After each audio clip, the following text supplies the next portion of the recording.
I am your biggest fan. Yes, I am your biggest fan. What's going on, guys? Alex, everybody. Yo. Hello, how you doing? What's up? Doing fantastic. What you got for us? What's this about? Christianity supports slavery, murder, and rape. Oh, you atheist? Yeah, are you a Christian? Yes, sir. All right, what do you want to talk about? Shit. All right. Okay. So what? Why did you came to the conclusion of atheism? Because I'm not convinced that any gods exist. What's up, Days? How you doing, Days? Oh, okay. Do you agree? So, You have a bad connection. sorry. So if somebody convince you, you will convert? No, not like if you convince me that the Christian God was true.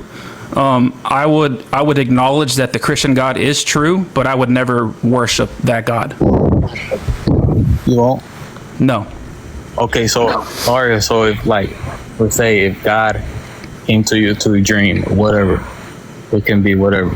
You see him, you talk to him, you are, yes, I seen him and stuff. Will you convert? No, I just told you that even if you were to prove the Christian God is real, I would say, okay, fine, your God is real, but I want nothing to do with that God. Your God is a violent, bloodthirsty maniac. Okay, so but all right. Well, I'm saying your God supports slavery, murder, and rape. If, like Jesus came and revealed himself to you, will you convert? No, I think Jesus was a pretty bad person too. All right, so what if like per se God or Jesus, all right, you were in a car accident. It doesn't matter. It does not matter what God would do for me. I would want nothing to do with your God, even if you proved your God was real. Thank you, Regina. Thank you so much, Regina. I'm saying that he will. If he will prove himself to you, first Gabriel. There's a bad delay between us because you have a bad connection. I would never worship your God. Do you want to talk about some of the things that your God does and the reason why I would never worship your God? I mean, yeah. All right. It's a broad thing because I don't want to get into it right now because it's such a long thing. Everyone, double tap the screen, guys. Spam those likes right now. Thank you so much for being here and hanging out with me. Click the follow button, guys. Everyone, please click that follow button right now. And also follow all my backups that are linked in my bio and subscribe to my YouTube. If you want to watch my full live streams, subscribe to the YouTube, guys. Go ahead and send a guest request if you are a believer and if you're 18 plus. Only send a guest request if you are a believer and you're 18 plus. Thank you for the gifts. It's good to see you guys. I'm sorry I've been away for so long. I've just been really busy with work. But I'm off for the next 4 days now. Thanks, guys. Hello? You forgive me, Days? Okay, thanks. Thank you, Days, for forgiving me. Days has blessed me with his forgiveness. He has graced me with his holy forgiveness. Days, you had a really good live a couple nights ago. Hello, Noah. Hello. Hello, how you doing? I'm good. How are you? I'm good, thank you. All right, so I'm a Christian. You're an atheist, right? Yeah, how old are you? I am 15 years old. Okay, you got to be 18 plus, okay? Only send a guest request if you're 15. I mean, if you're 18 plus, guys. Only send a guest request if you're 18 plus, please. What's going on, man? Hey, what's up? How old are you? 18. All right, what's up? What you got for us? Well, I mean, I definitely don't agree with any of those, 3 statements up there. Okay. Support slavery. Where would you like to start at? I mean, are you're saying that the permission? Can I say that word? Are you alive or not? You what's it called? Permission? I'm saying, can I say those words on? Yeah. Just try to say grape, like the fruit, if you What can. about the other words? You can. Yeah, I think you can say slavery and murder. Well, I'm not finna say because I've been banned too many times, but for the S word, have you heard about the reason for the permission of said action in the Old Testament compared to why it's condemned in the New Testament? Show me where slavery is condemned in the New Testament. Yeah, sure.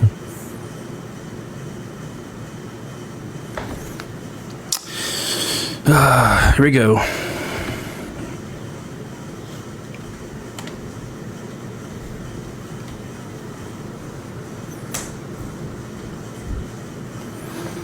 Thank you for the join my team, guys. Thank you so much for supporting me. Thanks for the gifts, guys. Everyone spam those likes right now. And click the follow button, guys. And share the live with a couple of friends, everybody, if you can.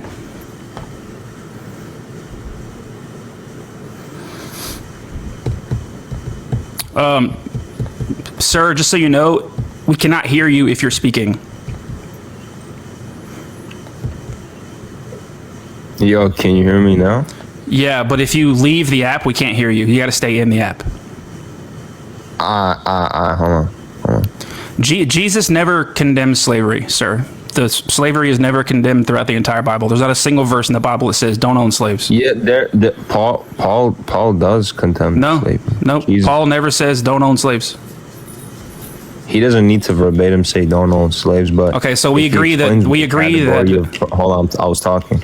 If he explains what the category of personhood is and tells us what's valuable and what's not valuable, then obviously owning someone as property will not be permitted given what the category of personhood is.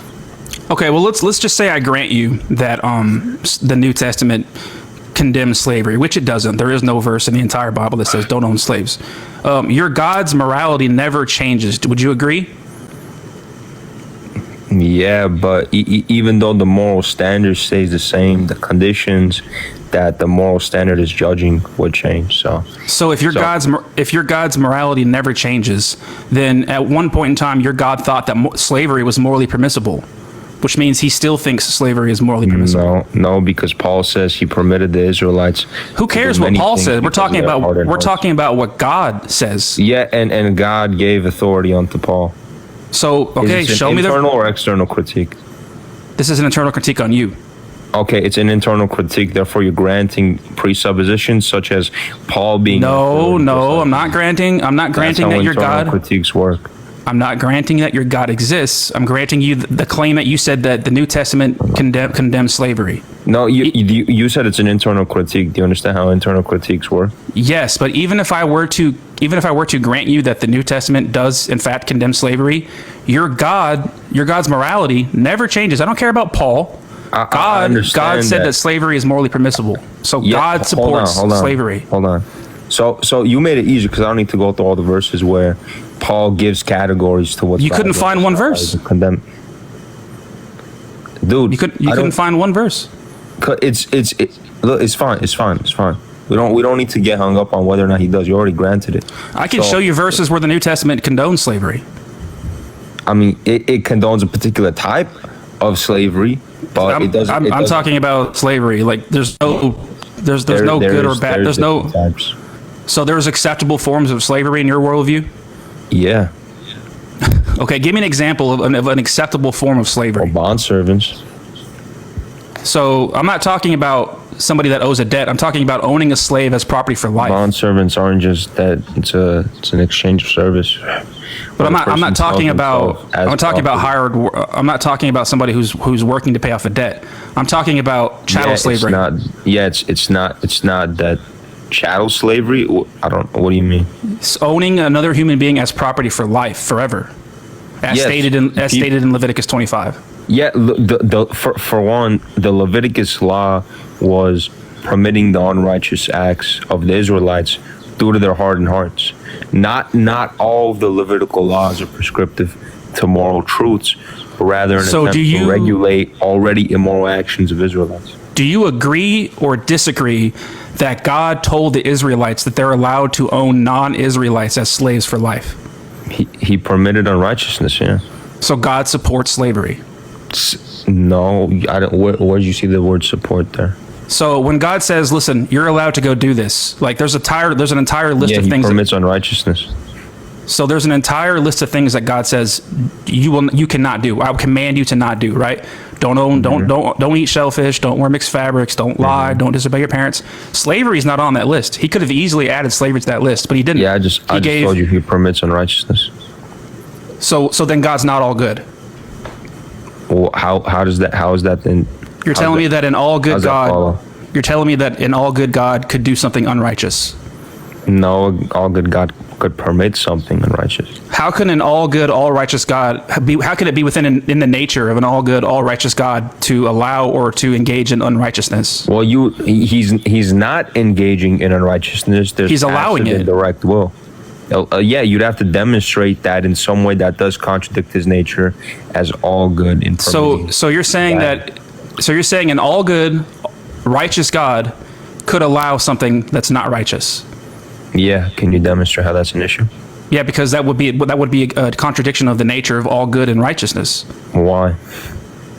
Well, asking why is not a refutation to my claim. No, you haven't demonstrated your position. That's just definitionally true. If a God is all good, good and righteous, it wouldn't be within the nature of that God to permit something unrighteous. That's the definition of all good. What? No, demonstrate that. It's not my fault. It's not my fault that you can't comprehend that. Asking why is not a refutation. No, I'm telling you to demonstrate your position. I don't have anything to refute because there's no substance to what you're saying. You need to demonstrate that your position is true. So you think that an all good God could do something bad? No, he didn't. He can permit something bad. Yeah. So can God permit murder? Yeah. Can God engage in murder? No, God can't engage in things unjust. Why can't God engage in murder? Because he's all good. Because he's all good, but God does engage in murder in the Bible. You take me to Trina's around like 2:30. Yeah. Yeah. God does engage in murder in the Bible, sir. Where does he engage in murder? In Genesis 6:6, he flooded the earth and drowned every single person on the earth. No, that was justified. That wouldn't be. So it was so drowning babies and pregnant women is justified. Yeah. Do you know why? Because go ahead and explain to me the justification for drowning babies. Is it only just to stop an immoral act after it's happened, or is it just? Sir, don't ask me a question. Don't ask me a question. Explain. Explain the syllogisms. Justify drowning innocent babies. I'm justifying it through a syllogism. It's called a line of questioning. Okay, go ahead and justify drowning innocent babies. Yeah, okay. Are you good? You're gonna listen to my syllogism, right? You're not gonna say don't ask questions. Okay. Yeah, I'm gonna listen. So premise one, we can stop people from committing immoral actions before they even committed it, correct? Yes. Okay. So if the people of Noah were committing unrighteousness and destined to commit nothing but unrighteousness, should we stop them from doing said thing? Well, why did God even create them in the first place? I don't know. Why would God create babies knowing that they were going to become unjust? Well, you're not asking why God created babies. You're asking why God would create evil. The answer is no. I didn't ask you why God created evil. That's the ultimate goal of your question. If there was no badness in the people, you wouldn't ask why He created them. You're asking why He created people with badness, and that question is asked by Job to God. So and God does not give an answer. Oh yeah. Let's talk about Job. Yeah, let's talk about Job. So you think it's totally justified to drown a child? Yeah. They're not innocent babies. They're not innocent children. What are the babies guilty of? Well, it doesn't even need to be sins they've committed already. It can be sins they will commit. So why would God? So God created babies knowing that they would sin and drown them. And they're predestined to sin. Yeah, they choose to sin. So you don't have free will. No, I just said I choose to sin. How is that not free will? But you just said they're predestined to sin. How does that demonstrate how predestination contradicts free will? Okay, so if your entire life is predetermined, every thought, every action, every decision is predetermined by God's knowledge, can you choose? Hold on. it wouldn't be predetermined by God's knowledge. You said, okay, so if every decision, every action is predetermined, then how can you act outside of the... It's not predetermined by God's knowledge. What is it predetermined by?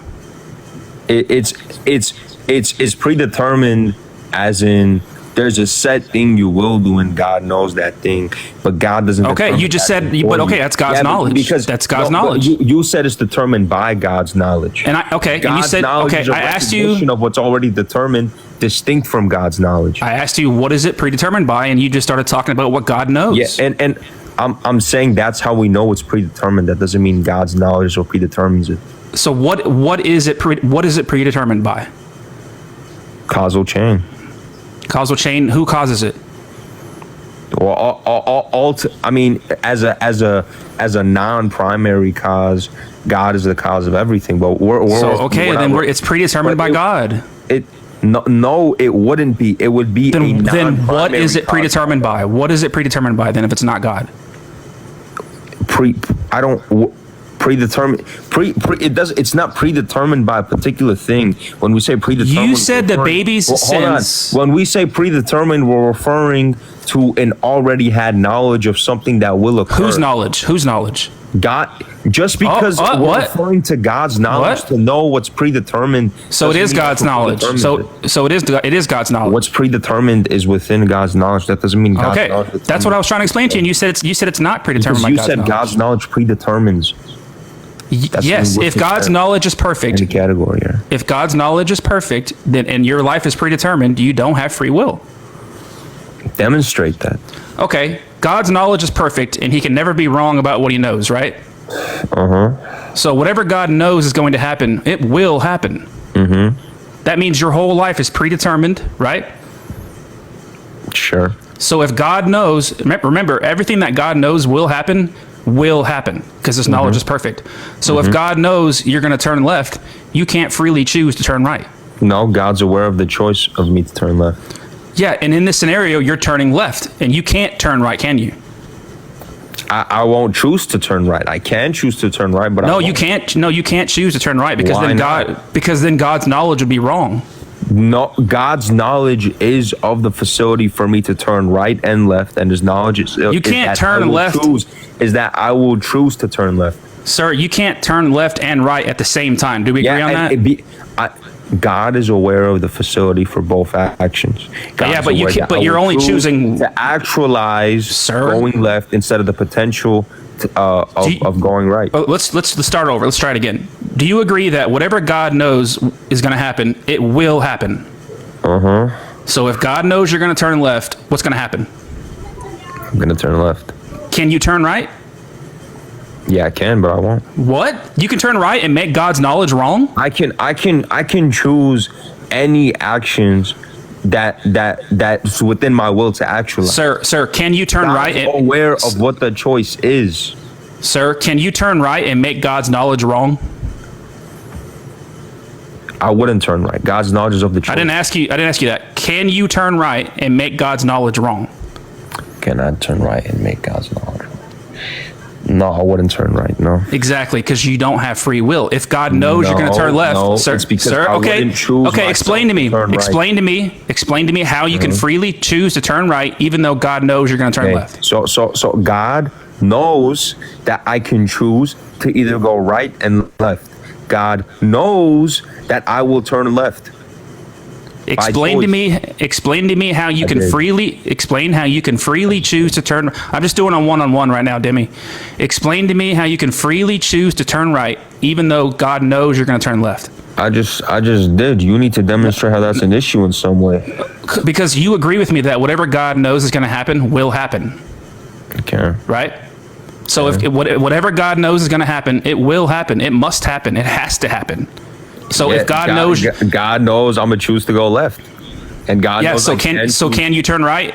God is aware of the potential choice. Can you turn right? As am I. I have the ability to turn right, but God knows I will choose not to. So you can choose not to. So you can turn right and make God wrong.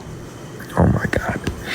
Okay. Can What about you? this? What about this? Look, you keep asking the same question. If a teacher, Because you're not answering it. if a teacher knows a child is going to fail the test, This is but not the analogous. child- Because listen. The teacher's not all knowing. No, This is not analogous. Okay, This is not analogous. I understand, but let's presuppose for a second. If the you want teacher to has use an knowledge analogy- hold on. It doesn't need to be identical. It needs to be Yes. analogous. So we're talking about we're talking about a being whose knowledge is perfect. Substituting conditions with other variables. Okay. We're talking about a being whose knowledge is the perfect. conditions sir. are the same. I'm simply changing the variables to see if your logic follows. Is this So, teacher? listen, hold on. so Let me if clarify. No, Is this you stop talking over me. is the teacher? Is You the can't teacher? control yourself? Sir, is the teacher all knowing and is the teacher's knowledge perfect? No, it doesn't need to. Then this be. is not analogous. You don't even know what the analogy is, smart guy. Well, because we're talking. Look, I don't have a problem with you. If I can substitute the Sir, variables calm with the down. same conditions, Relax. it still follows. Relax. I don't have a problem with you using an analogy. Just make sure that this analogy involves a being. It is analogous because it's substituting sir, choice and knowledge. Make sure that you Don't use sir me, fat boy. You're the one interrupting All me. right. See, he's getting cooked, so he has to result to insults. He has to result to insults because he's getting cooked, right? I don't have a problem with you using an analogy, sir, but just make sure that you use an analogy that involves a being that's all-knowing and the knowledge is perfect. Otherwise, what are we talking about here? We're talking about a God that's all-knowing and their knowledge is perfect, and you want to start bringing up an analogy that involves a teacher? The teacher's knowledge isn't perfect. The teacher isn't all-knowing. It's not analogous. You cannot compare the two. Don't have a problem with you using an analogy, but just make sure you use an analogy that involves an all-knowing being whose knowledge is perfect, like God. Otherwise, we're just wasting time. And he knows that. He knows he wasn't going to get anywhere with that, so he had to insult me. That's fine. Totally fine. Typical Christian love. What's going on, my friend? Give me a second. Let me put my head. Are you a Christian? What's up? Of course, I love God. Okay. Where would you like to start at here? First of all, I just want to know why they insulted. What is it that he did to you, to feel like that? I didn't insult nobody. He insulted me. But it is no. I'm not talking about the last person. I'm talking about what you have there. You have right here. If you let me talk. Oh, I'm sorry.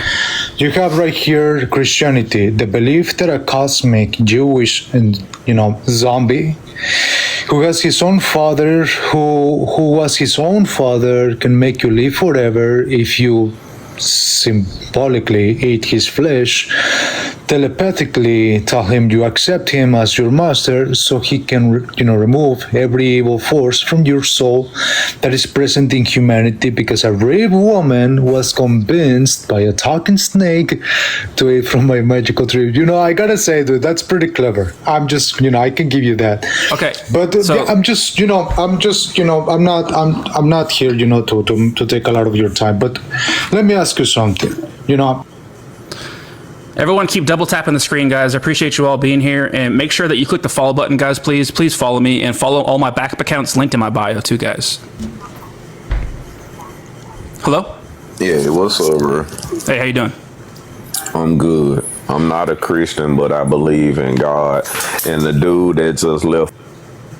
Guys, only send a guest request if you are a Christian, like believer in the Christian God, and if you're 18 plus, guys. Please only send a guest request if you are a Christian, believer in the Christian God, and 18 plus, guys.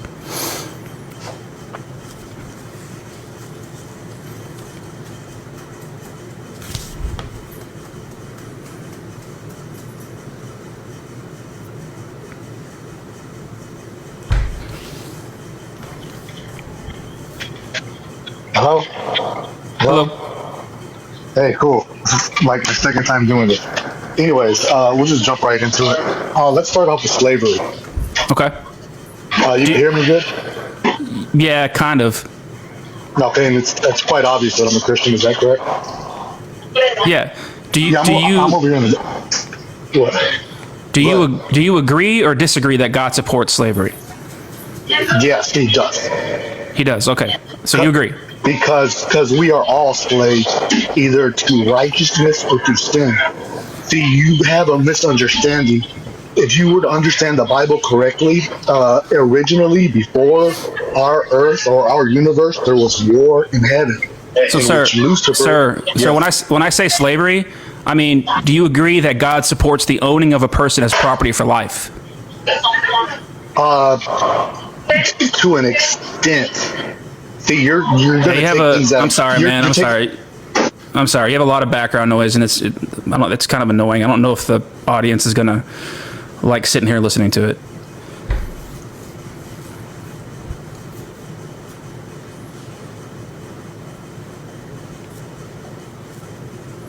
Keep spamming those likes, everybody. Thank you so much for hanging out here, guys. And click the follow button, guys. I'm sorry I haven't been going live very often. Yeah, come back next time, baby Jesus. I'm sorry. It was just a lot of background noise.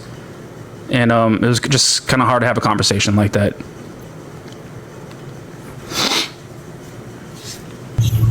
Hey, Hey, how you doing? I'm good. Good. What you got for us? So, like, why are you on live right now? Like, just trying. Sir, to, would you like to? Are you a Christian? Sure, yeah. Would you like to address any of these topics?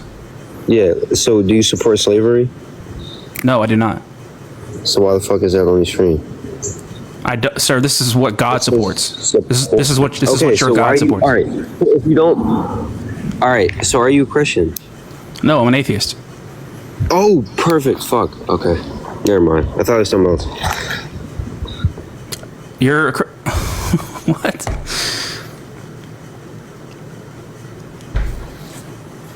Bro, like I was saying, you don't have to be a Christian to believe in Christ. I don't hold that title of Oh, okay. You're a follower of Christ? Right, I'm a follower of You're a Christ. Christian. That's what a Christian is. No. I'm not a Christian, sir. Don't tell me what I am. I'm denouncing Christians. That is the definition of a Christian. I don't care what you giving it the definition. I'm saying that I'm not a Christian. Can we move forward and get to these questions? Are you scared of me? Do you worship the God of the Christian Bible? Bro, I'm here to talk about, does the Bible support slavery, murder, and grave, bro? Stop asking me anything other than what y'all. Well, I gotta know if you worship this God. I gotta know if you worship. You ain't gotta know nothing. I thought you were talking about whether the Bible supports slavery or not. I'm relaxed, but I ain't going sideways. I need to know your position, topic, bro. Mac, I need to know your side of the aisle. I need to know your position, okay?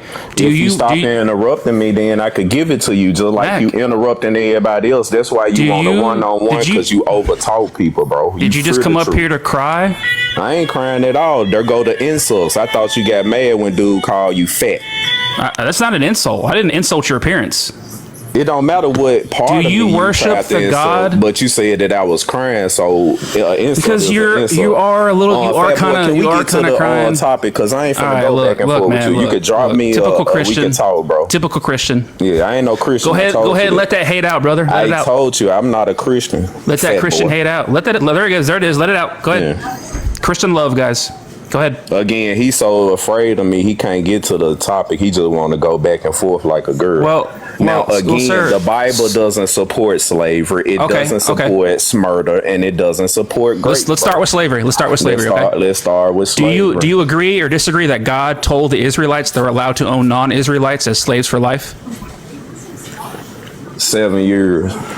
No, you can own them for life. The foreign slaves. Oh yeah, the foreign slaves. Yeah. So you agree that God supports slavery? No, I didn't say that. Okay, let's try it again.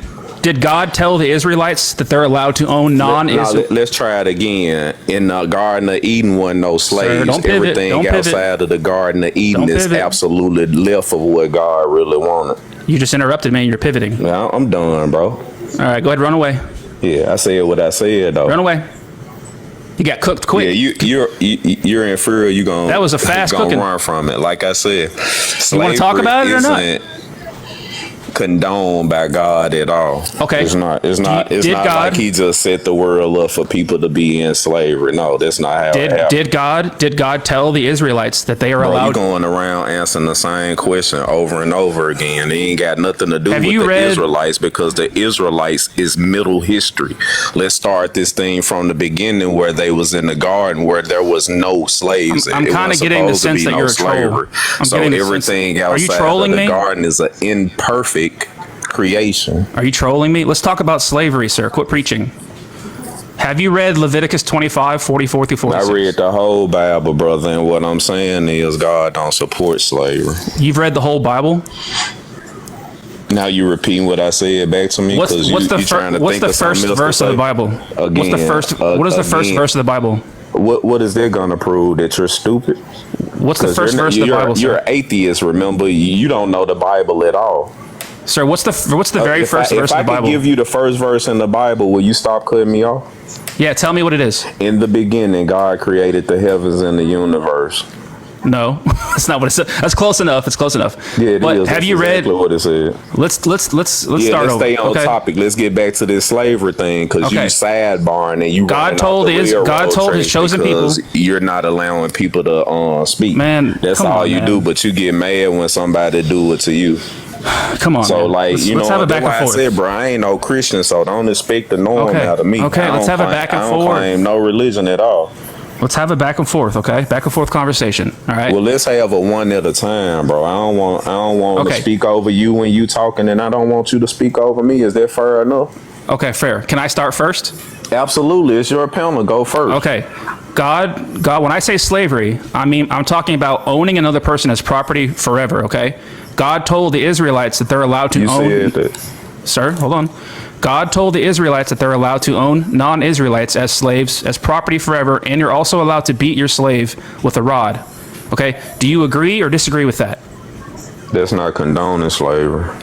So when God says, hey, you're allowed to go and get slaves and you can own them for life, you're telling me that that's not supporting, condoning slavery? No, God only supports what he supported at first, which was the perfect will of God. Like I said, in the Garden of Eden, if Adam and Eve wouldn't have failed, it wouldn't have been no such thing as slavery, just like it wouldn't be no such thing as eating meat.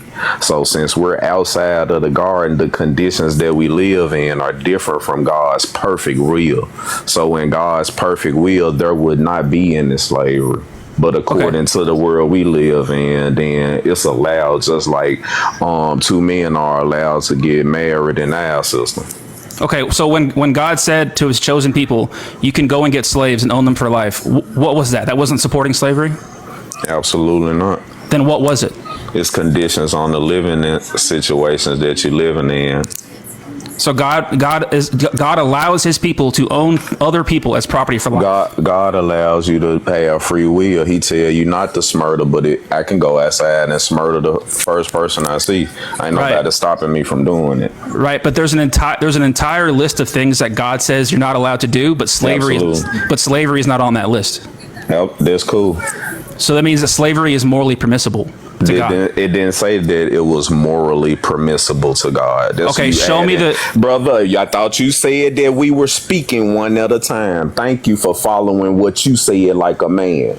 It doesn't say that it's morally permissible. See, you got to take the word of God one letter and one word at a time. Because if you add or take away from it, then that's your personal interpretation. That you free too, but that ain't what the word of God says. Okay, show me the verse where God says slavery is wrong.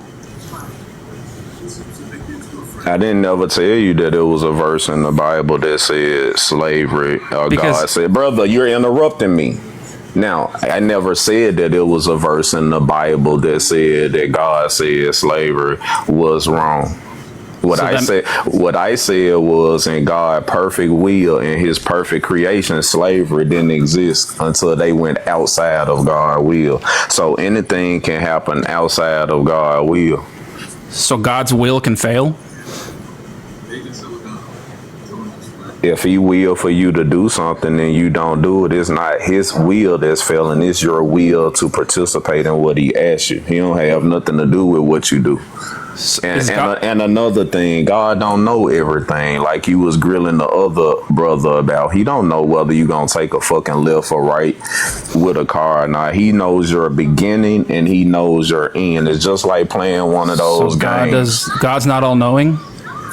I just said that, brother. He don't know whether you're gonna turn left or right. He knows your beginning and he knows your end. He knows where you start and he knows where you're gonna arrive. So your God does not know all things? How you get there is gonna be totally up to you. So your God does not know all things? We going in circles, bro. I already answered that. You got something else? Yeah, sure. Let's go on to murder. Does God support murder? Absolutely not. So in 1 Samuel 15:3, God commanded King Saul to go and kill all the Amalekites and all their babies. Was that murder? Nobody ever dies or be murdered, bro, because the spirit is eternal. Even the people that go to hell, they burn forever. So death is an illusion. So it's not murder to kill a baby? Death is an illusion. If the baby ceases to live in the flesh, then it'll live in the spiritual. Is it murder to kill a baby? If a baby ceases to exist, can you just answer the question? In the flesh, then his spirit lives forevermore, whether it's with God or eternal hell. So death is an illusion. If you kill a baby, is that murder? By whose standard? God's. Is it? If you kill a baby? Well, see, that ain't got. Can you just answer the question? That ain't got nothing to do with God condoning it. If somebody did, murder a baby. Is it? If you kill a baby, is it murder? That ain't God. If I kill a baby, is that God doing it? Sir, can you just answer my question? No, I'm doing you like you do everybody else, bro. If I kill a baby, is that God killing a baby? You've got to be the smartest Christian I've ever spoken to. Yeah, I'm not a Christian at all. I keep telling you that. Do you worship the God of the Christian Bible? I don't worship no God of no Christian Bible. You're a heretic. My God You're a heretic. doesn't. My God doesn't. Now here comes the name calling, fat boy. That's heresy. Don't call me no names, fat We're gonna boy. We're gonna be in hell together. You That's know what heresy. I'm talking about? No, see, you you like the other people, right? You know what I'm saying? Now I'm a heretic, but you fat for real. You just said you don't worship God. You can't call me nothing because you're an atheist, bro. You can only give the rules and guidelines to being an atheist. You can't tell me a fuck thing about. Do you worship Jesus? Do you worship Jesus? Jesus is my creator. Do you worship him? Jesus, my creator, bro. That's the answer. This dude don't know how to answer a question. Yeah. This dude cannot answer a question. That's got to be the smartest Christian I've ever spoke to.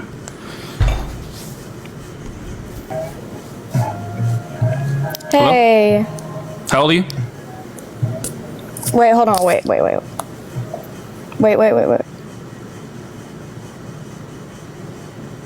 How old are you?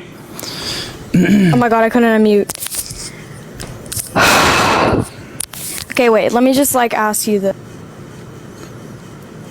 Thanks for being here, guys. Everyone keep spamming those likes. Make sure you're spamming the likes, guys. And fat boy.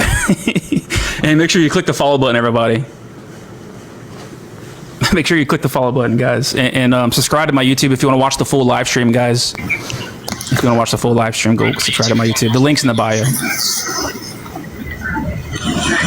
Hello? I mean, you real tough, but everybody smarter than you. You dropping them. What's up with it? How did I act tough? Because you call a person a heretic and you dropped in when they call you a fat boy. So if you don't want nobody calling you a name, why would you call somebody else a name? I didn't insult his appearance.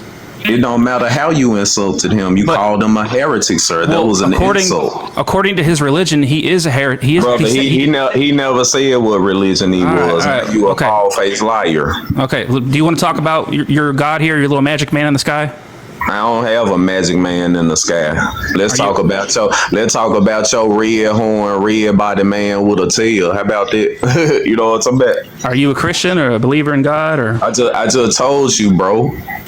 So I know God. You know God? Did you find God? I know him. No, I ain't said nothing about finding nobody. I said I know God. You twisted my words. I just asked you a question, sir. That's all I did. It don't matter what you ask me. Let's talk about the topic. God don't support grape. Okay, so in Numbers 31:17-18, God commanded his soldiers to capture young little virgin girls. And also in Deuteronomy 20:10-14, he says you can capture a beautiful woman. Does capture mean grape? Sir, I was speaking. I don't care. Does capture mean grape? Is that the same word? Well, no, it's not. What's the relevancy? You don't have enough. You don't have enough information. So you just Google things. You ain't never read the Bible before, yeah, sir. I know, guys, but I know. I know it's the same guy, guys. I know. No, it's not the same. Capture and grape is two different things. Okay, in Deuteronomy 21:10-14, God says you can capture a woman and take her to your house and go into her and make her your wife. What's the problem with it? Because once you go into any woman, that's your wife, according to the same Bible. So it says if you see a woman, it says in the Bible when you stick your penis in someone's vagina, then that makes her your wife, sir. Did this woman great at that point? Did this woman consent to it? We're talking about our rules versus biblical rules. No, we're talking about the Bible. We're talking about your God. No, it doesn't say anything about consent in the Bible. Let's keep it biblical and not right. So God, and not the reason the rules of man. Right. So the reason ain't that the law over here that you gotta have a reasonable and you gotta give consent. That ain't nowhere in the Bible, sir. So that ain't nowhere in the Bible. That's man's law. The reason I say that God supports grape is because He tells you you're allowed to capture a woman if you think she's beautiful. You just said that over and over again, brother. That's not grape according to the word of God. Let me finish, please, sir. Let me finish. He says you're allowed to capture a woman and take her to your house and cut off her hair and cut off her clothes, and she will mourn for her parents for 30 days. After the 30 days, you can go into her and make her your wife. Are you a Hebrew Israelite, sir? Oh my God, dude.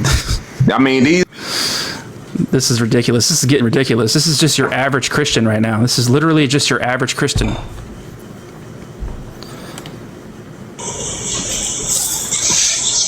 Hello?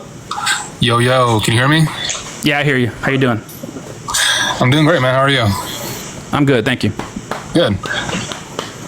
Yeah. Are you Christian? I am a Christian. Okay, where would you like to start at? Wherever you want to, man. I see your supports slavery, supports murder, supports rape, or excuse me, grape. My bad. Kind of new here. My bad. That's fine. I'll let you pick whatever topic you'd like to start with. It doesn't really matter, man. Are you an atheist? Yes, I'm an atheist. Okay. Have you ever been a Christian? Yeah, but not like a diehard Christian. Okay. All right. Supports grape. Okay.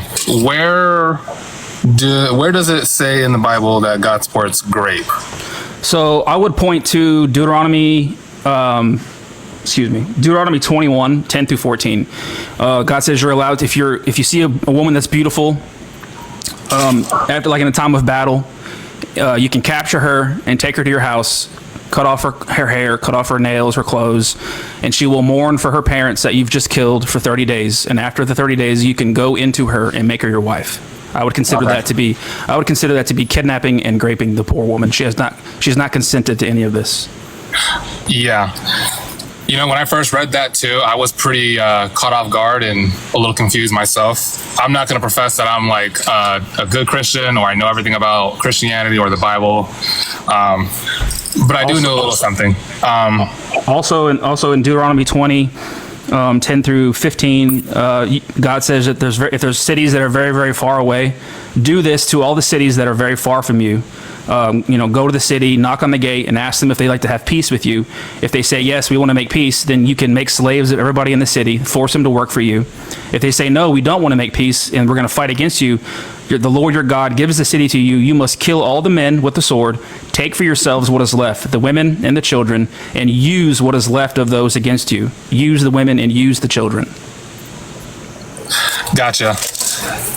Can I ask you something? Why is that wrong? You mean like, are you talking about like subjectively or objectively?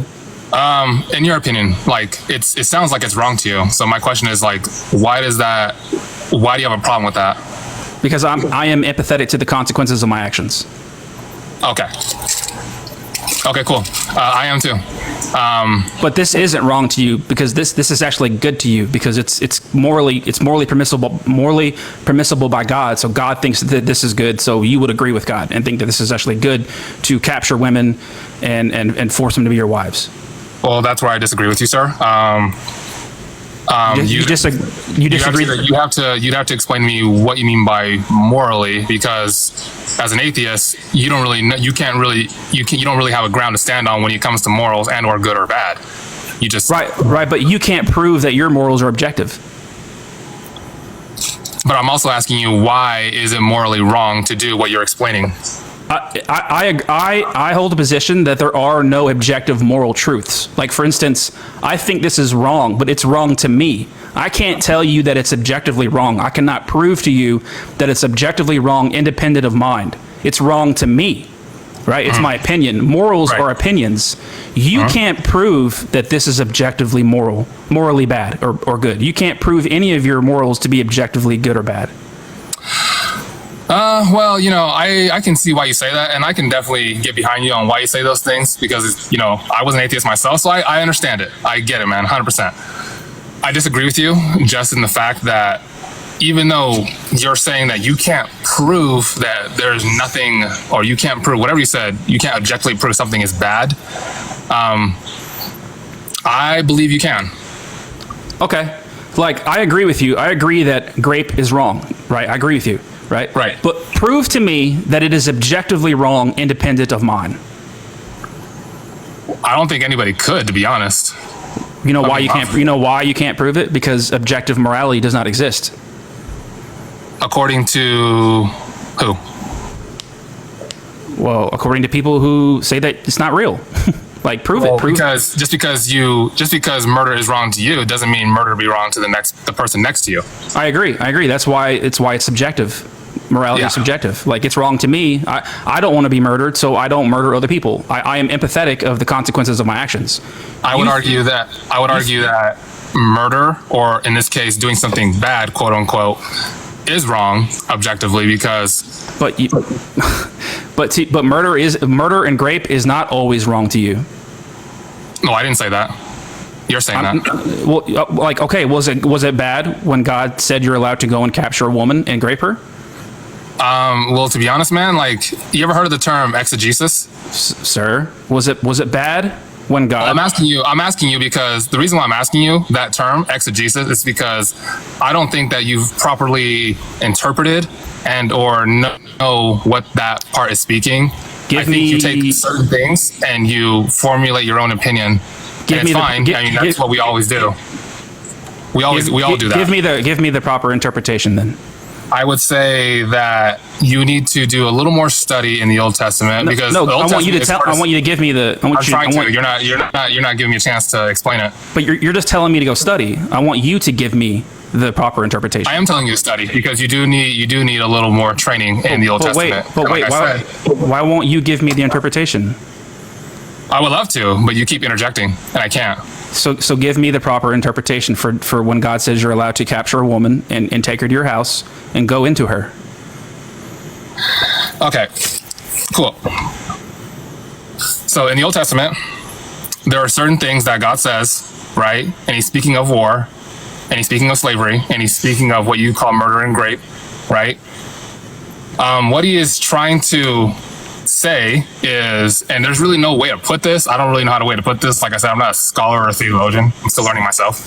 But the way I interpret that is, when you capture someone, you are not kidnapping like you are projecting, and the guy was trying to say. You're not kidnapping.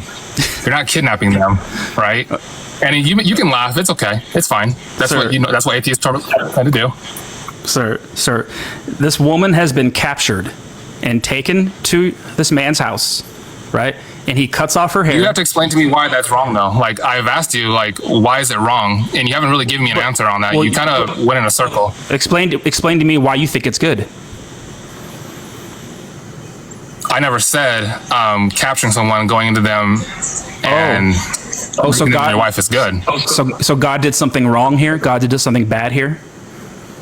Yeah, I see what you're trying to do, man. You're trying to like twist words and like try to get people to kind of mess up twist their words a little bit. You can do that, but like, dude, like, that's not what's happening here. What it ultimately boils down to is you will eventually tell me that this is a good thing because God allows it, because you will never disagree with your God. Okay, so then God did something bad here. When God said you're allowed to capture a woman and take her to your house and go into her, God said, you're telling me that was something, that God was doing something bad and wrong there. I never said that either. You're just like, you're kind of like, you're taking things and you're making it your own interpretation, man. So if it wasn't bad and if it wasn't wrong, then it's good. I think, again, you're still trying to you're misinterpreting what I'm trying to tell you, and you're misinterpreting what the Bible is telling you to, man. Okay. Respectfully. Okay. When it says that you can take a woman against her will and bring her to your house and go into her, would you consider that grape? Well, like I try to tell you, when you read the Old Testament, you got to read it with a grain of salt, because the Old Testament is a hard thing to read. There's a lot of things that you like today's society wouldn't agree with today that was happening back then, right? If you take a woman, you capture her and take her to your house and go into her, would you consider that grape? I'm not going to try to answer your question when you try to put it that way, man. That's what the verse says. You have to explain to me why it's wrong. You're not really explaining to me why grape is wrong. I told you that it's subjectively wrong to me. Okay. Now explain to me why you think it's good. But that's subjective. That's your opinion. Correct. Just because it's your opinion doesn't mean it's correct, bro. Correct. I agree with you, because there are no objective moral truths. You have failed to prove that. You have failed to prove that. Why do I need to prove it to you? Well, you're making the claim. You're claiming that your morals are objectively right and wrong. No. I never said that. You are putting that on me like I'm making the claim. Oh, okay. I'm sorry. So you don't. Yeah. So you don't have objective morality. I think there is some things that are objective. I don't think there is everything is objective. I think things are subjective. Like just morals. Like just morals. Like, are your morals from God? Are my morals from God? Yeah. Sure. Are the morals that you get from God, are they objective? Are they objective? Sure. Okay, now you're claiming that your morality is objective, but you cannot prove it. Why do I need to prove it? I mean, you don't have to if you don't want to, but you're making the claim. You're making the positive claim that your morality is objectively right and wrong, but you can't prove it. So you keep asking me to explain why it's wrong. Explain why it's wrong. Explain why it's wrong. I'm telling you, I can't tell you that it's objectively wrong. It's wrong to me. It's subjectively wrong. I can't prove that it's subjectively wrong. But what it ultimately boils down to, you will agree with this. You will say that this is a good thing because this is what God says is morally permissible to do. And whatever your God thinks is morally permissible, you're going to agree with that.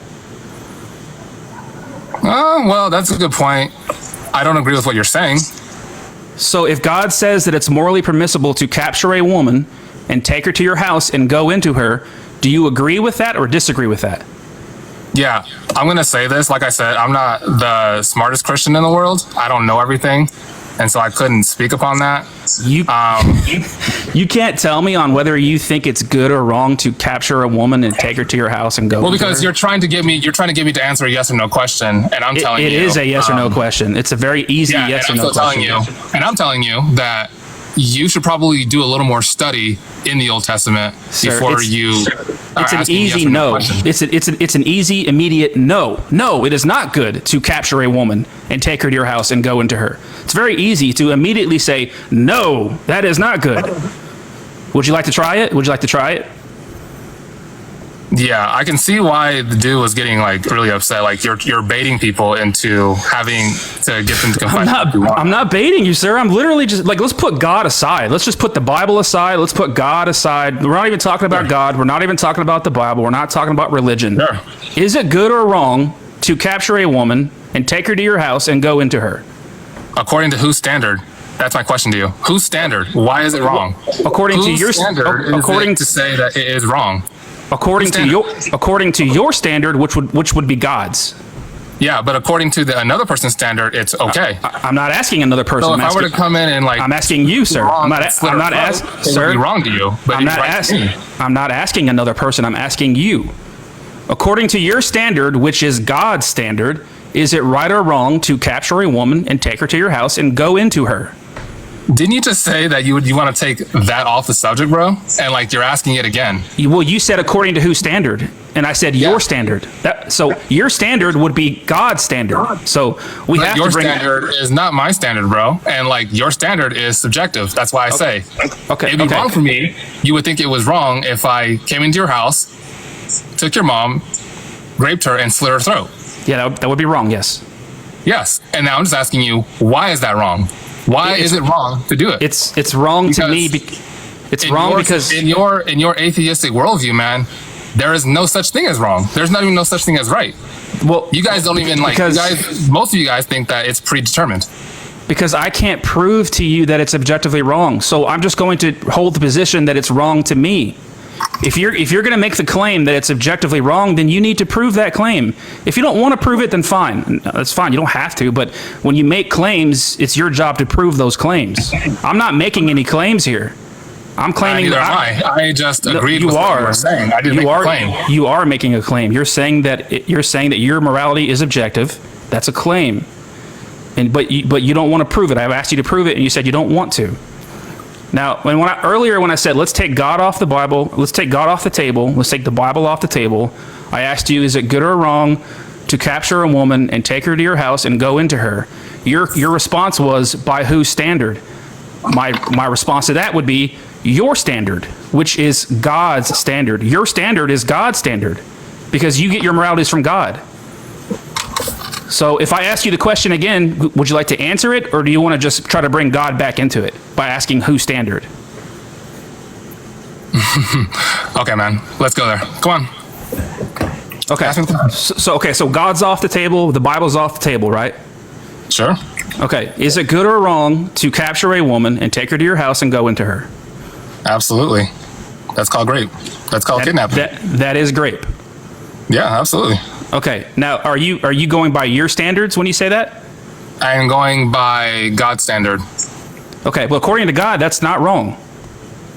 According to God, it is wrong. No, according to God, that's morally permissible. He says you're allowed to do that. No, he does not. Yes, he does. Would you like me to read it? Would you like me to read it to you? Yeah. Can you give me the exact verse, chapter, please? Yes, it is Deuteronomy 20. Or no, I'm sorry. Deuteronomy 21, 10 through 14. I'm going to read it, okay? Now remember, this is God saying that it's morally permissible to capture a woman, take her to your house, and go into her and make her your wife, okay? I'm listening. Deuteronomy 21, 10 through 14. I'm listening. When you go out to battle against those who hate you, and the Lord your God gives them to you, and you make them go with you, and you see a beautiful woman and have a desire for her as a wife, bring her home to your house. There she will cut off all her hair from her head and cut her nails. She will change the clothes she wore when you took her away and stay in your house. She will have sorrow for her father and mother for 1 month. After that, you may go into her and be her husband, and she shall be your wife. Right. What is being described there? What is happening there? Well, if you would read all of chapter 21, you're picking and choosing all just something. What's happening in this paragraph, sir? What's happening here? Yeah, I see what you're saying. Okay. So he's talking about war. After you defeat, whoever enemy you have, right? You take a wife, you find a wife, and you make her your wife. Okay, so you agree now that God thinks it's morally permissible to take a woman and take her to your house and go into her. I never said that. Okay, let's read it again. This is what God says. How about this? Why don't you read all of chapter 21 instead of picking and choosing what verse you want to disagree with? Why don't you read all of chapter 21? The paragraph literally starts with the title "Marrying a Woman Taken in Battle." This is woman. If one found slain in the land which the Lord thy God giveth thee to possess it, lying in the field, that's where it starts. It doesn't start where you're picking, man. Deuteronomy 21, 10 through 14. Yeah, and I said all of chapter 21.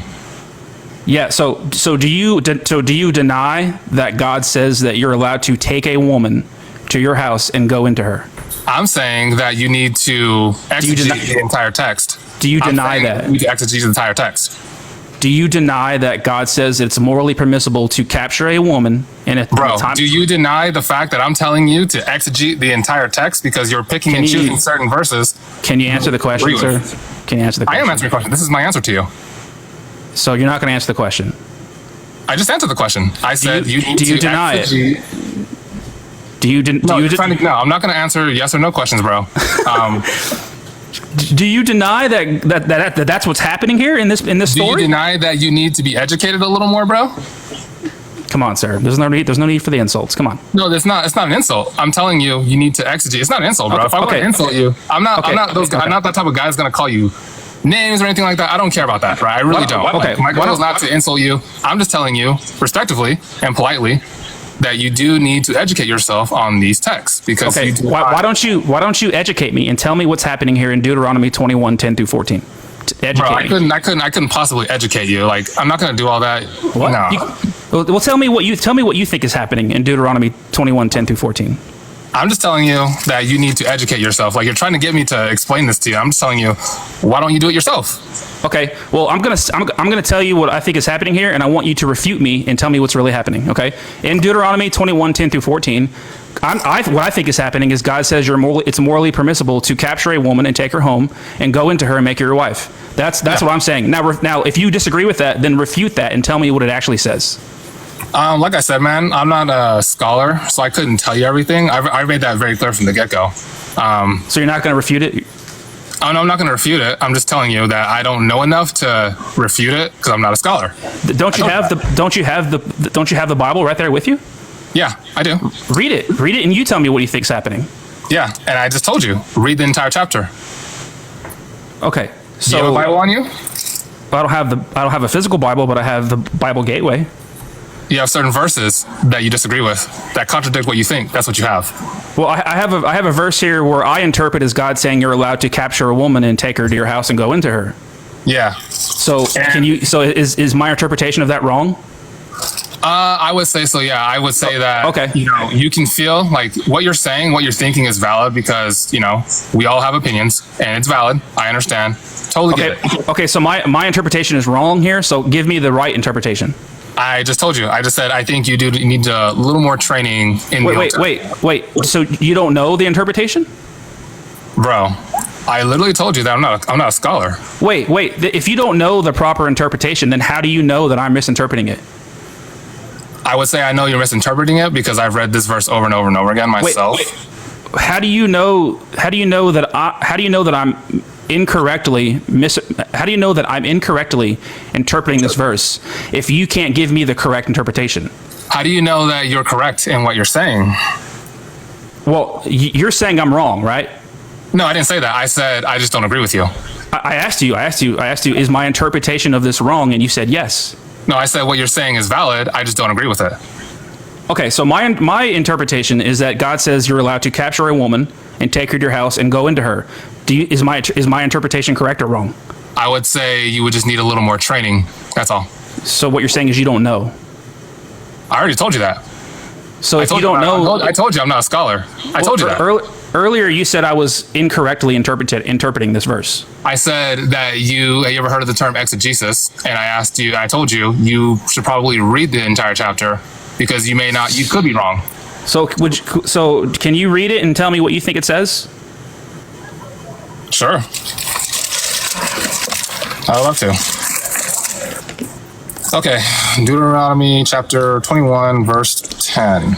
When thou goest forth to war against thine enemies, and the Lord thy God hath delivered them into thine hands, thou hast taken them captive.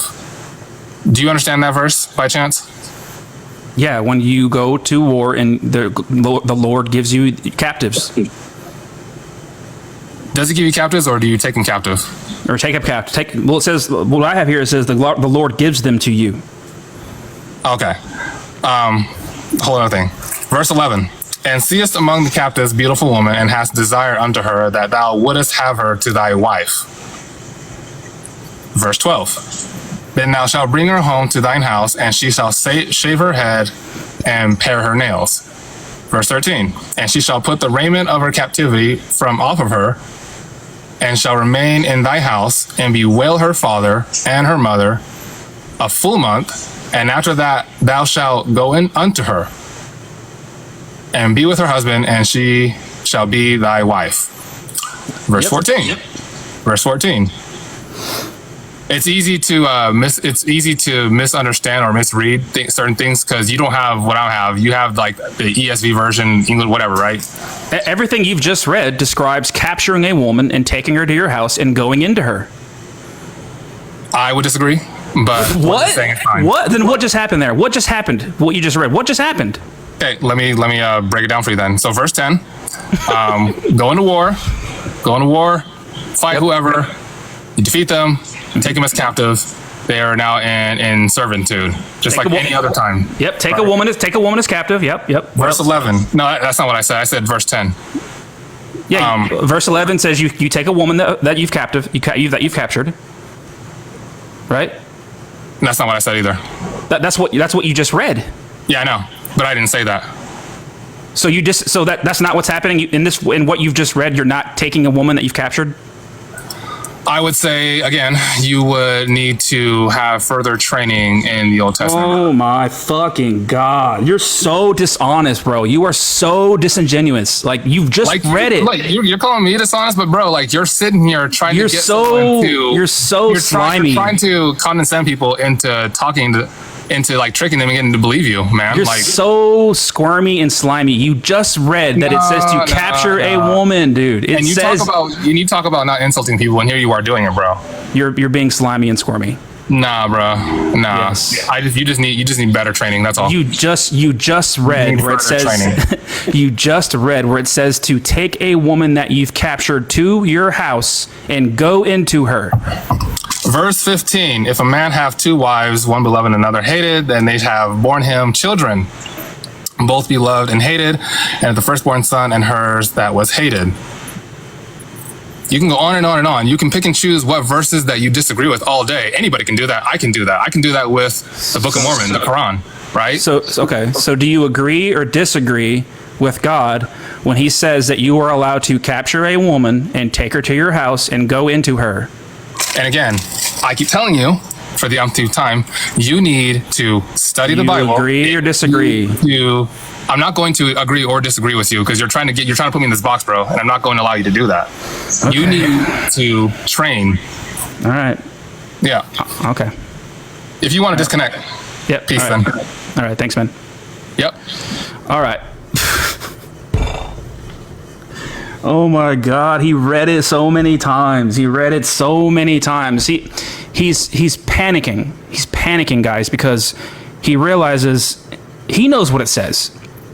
He knows what it says, and he knows that his God says that this is morally permissible to capture a woman and take her to your house and go into her. He read it. He read what it says. W. Regina, thank you so much, Regina. Thank you so much, Regina. I love you. W. Regina in the chat. He knows exactly what it says. It says you can take a woman, capture her in time of battle, take her to your house, go into her, right? This is capturing a woman and raping her. She's not consented. He knows exactly what he read, and he refused to say whether it was good or wrong because he knows ultimately he will agree with it because God says it's morally permissible. So he will always agree with what God's morality is because he gets objective morality from God, which he didn't want to prove. That was a very, very sad, pathetic form of apologetics there. Probably the worst attempt at displaying of apologetics I've ever seen. And they're so stubborn. They're so set in their ways that even when he reads the words for himself, he will refuse to acknowledge that is what's happening in the story. He will refuse to acknowledge that yes, God says you are allowed to take a woman in battle, capture her among the captives, and take her if you desire her. Take her and go take her to your house. Well, she will mourn for her parents that you've just killed. She will mourn for her parents for 30 days. And after 30 days of her crying and mourning her dead parents, you can go into her and make her your wife. This is what God says you're morally allowed to do. Your God supports grape. Your God supports grape. Everyone keep spamming the likes, guys. I really appreciate all of you being here, guys. Thank you so much for watching and hanging out with me here. And make sure you click the follow button, guys. And subscribe to my YouTube if you want to watch the full live stream. The YouTube link is in my bio. I need more training, guys. I need more training. Hello?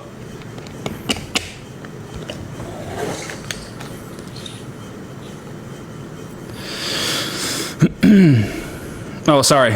You had a bad connection. There's a delay between us. Try to send another guest request. Hello. Hello, how you doing? Good, how you doing? I'm good, thank you. So my question is, so you're atheist, correct? Yes. So what makes you not believe in God? That's my main question. I'm not convinced that any gods exist, but even if you were to prove to me that the Christian God exists, I would never worship that God. I would never want a relationship with that God. So you're stuck in your ways no matter what? Yeah, like I feel like I am morally superior to your God. Your God is morally inferior to me. I'm better than your God. I'm better than your Bible.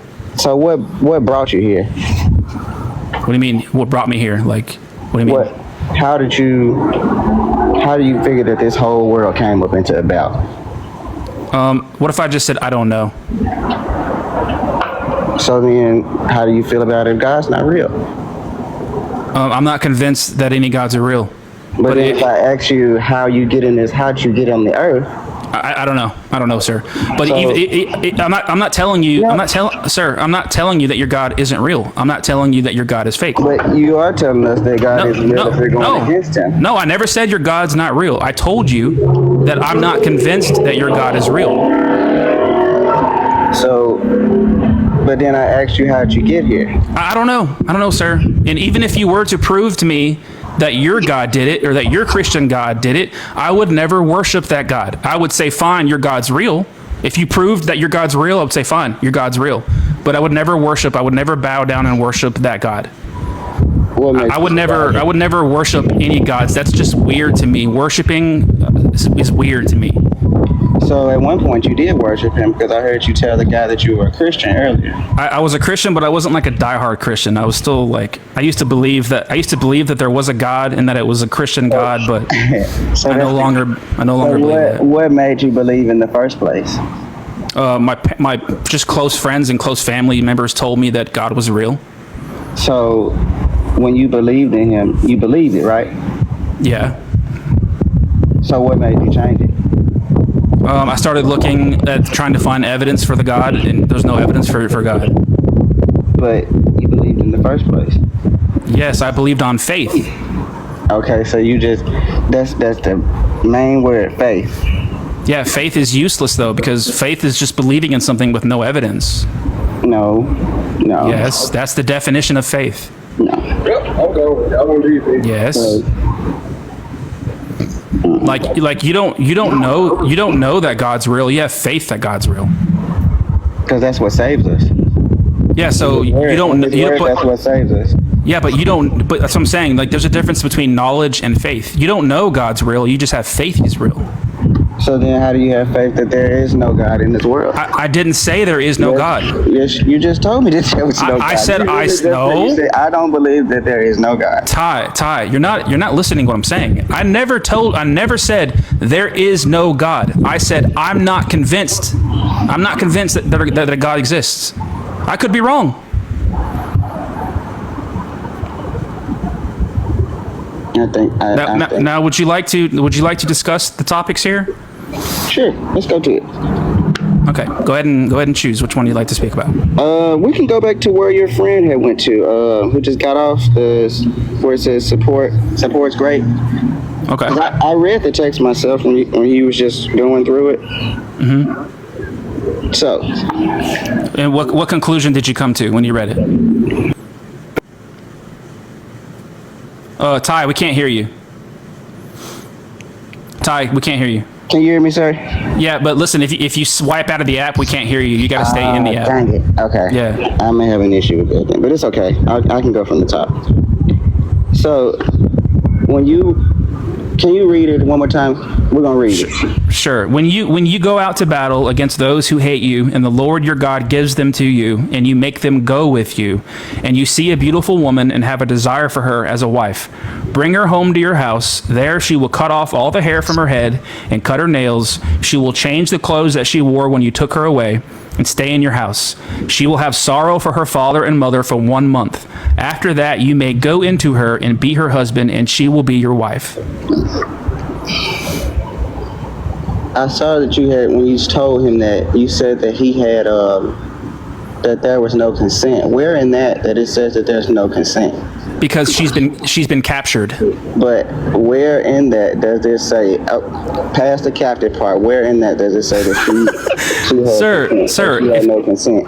There's no point in that text that it says. There's no point in if she gave if she gave consent, then why did he have to capture her?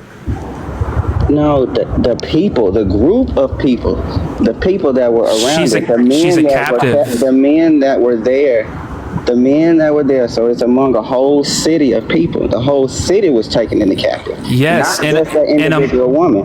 And among the captives are women. The women are among the captives.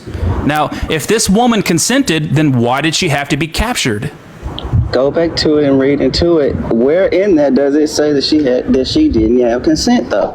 It says she was captured, sir. Where in it does it say that she does not have consent? Where? So like, you know what capturing means? Can you go into it and show me where does it say that she does not have consent? Yeah. Read into what capturing. Yeah, I'm telling you. When you capture someone, you take them against their will. They don't consent to being taken. That's why it's capturing. You take them against their will. No. Capturing means you did not consent. You were taken against your will. Go into the text and show me where it says that she did not consent to being married. Among the beautiful women that you see that you have captured, bring her to your home. Right? She will change the clothes that she wore when you took her away and stay in your house. When you took her away, she will change the clothes she wore when you took her away. She is among the captive women. Right? If she consented, then why did he have to capture her? This is actually really disgusting. I'll be honest, Ty. This is really, really disgusting that you're trying to defend, saying that, well, where does it say she didn't consent? Yeah, I know it says that she was captured. Yeah, I know that says that you literally captured a woman. But where does it say that she didn't consent? This is disgusting. And we can't hear you, Ty. You got to come back to the screen. Okay, this thing keeps messing up. So what conclusion did you can you step out of the wind, sir? Can you step out of the wind? Yeah. I mean, is it better? No, you have a lot of wind. I do. I'm walking, that's why. I'm sorry. Okay, no problem. What conclusion did you come to when you read that? That I don't think that that's what that means. Well, what does it mean then? What does it mean? No, I think that when he said that when Ty, you have to stay in the app. Ty, come back to the app.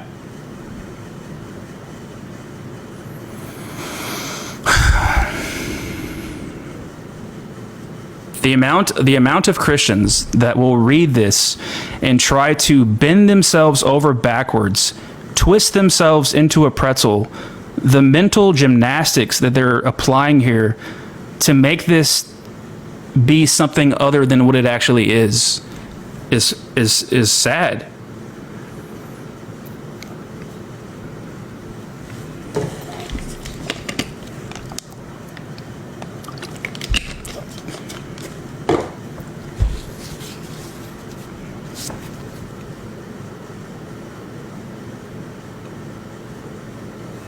Somebody said, "Put me on. You're going to get barbecued." Okay, I'll put you on. This person's going to barbecue me, guys.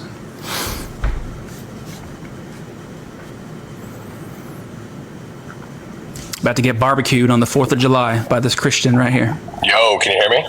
Yeah, what's up? Can you hear me? Yeah, I hear you. Are you driving? Oh, what's up, man? How's it going? Are you driving?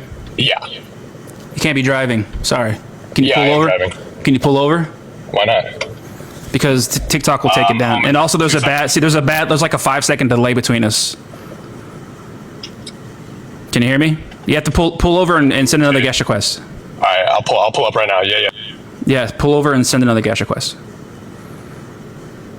So we'll give him a few minutes, or let's give him like a minute or two to pull over. And he's gonna barbecue me on the 4th of July, guys. But while we're waiting for him to pull over and send another guest request, everyone please keep spamming those likes, guys. I really appreciate you guys spamming the likes. Thank you all for hanging out here with me, and make sure you click the follow button, everybody. Please click the follow button, and follow the backup accounts that I have linked in my bio. What's up, Jack? How you doing, Jack? And also, if you want to go back and watch the full live stream, please subscribe to my YouTube. The link is in the bio if you want to subscribe to my YouTube. I'm trying to hit 600 subscribers. I have all my full live streams on there, guys. So let's see. I don't see the guest request, but we'll take another guest here, and then we'll go back and look. We'll go back and look and see if he sends another guest request. Hello? Hello? Guys, only send a guest request if you're 18 plus, please. All right, let's see if he's there. This is bring him back here.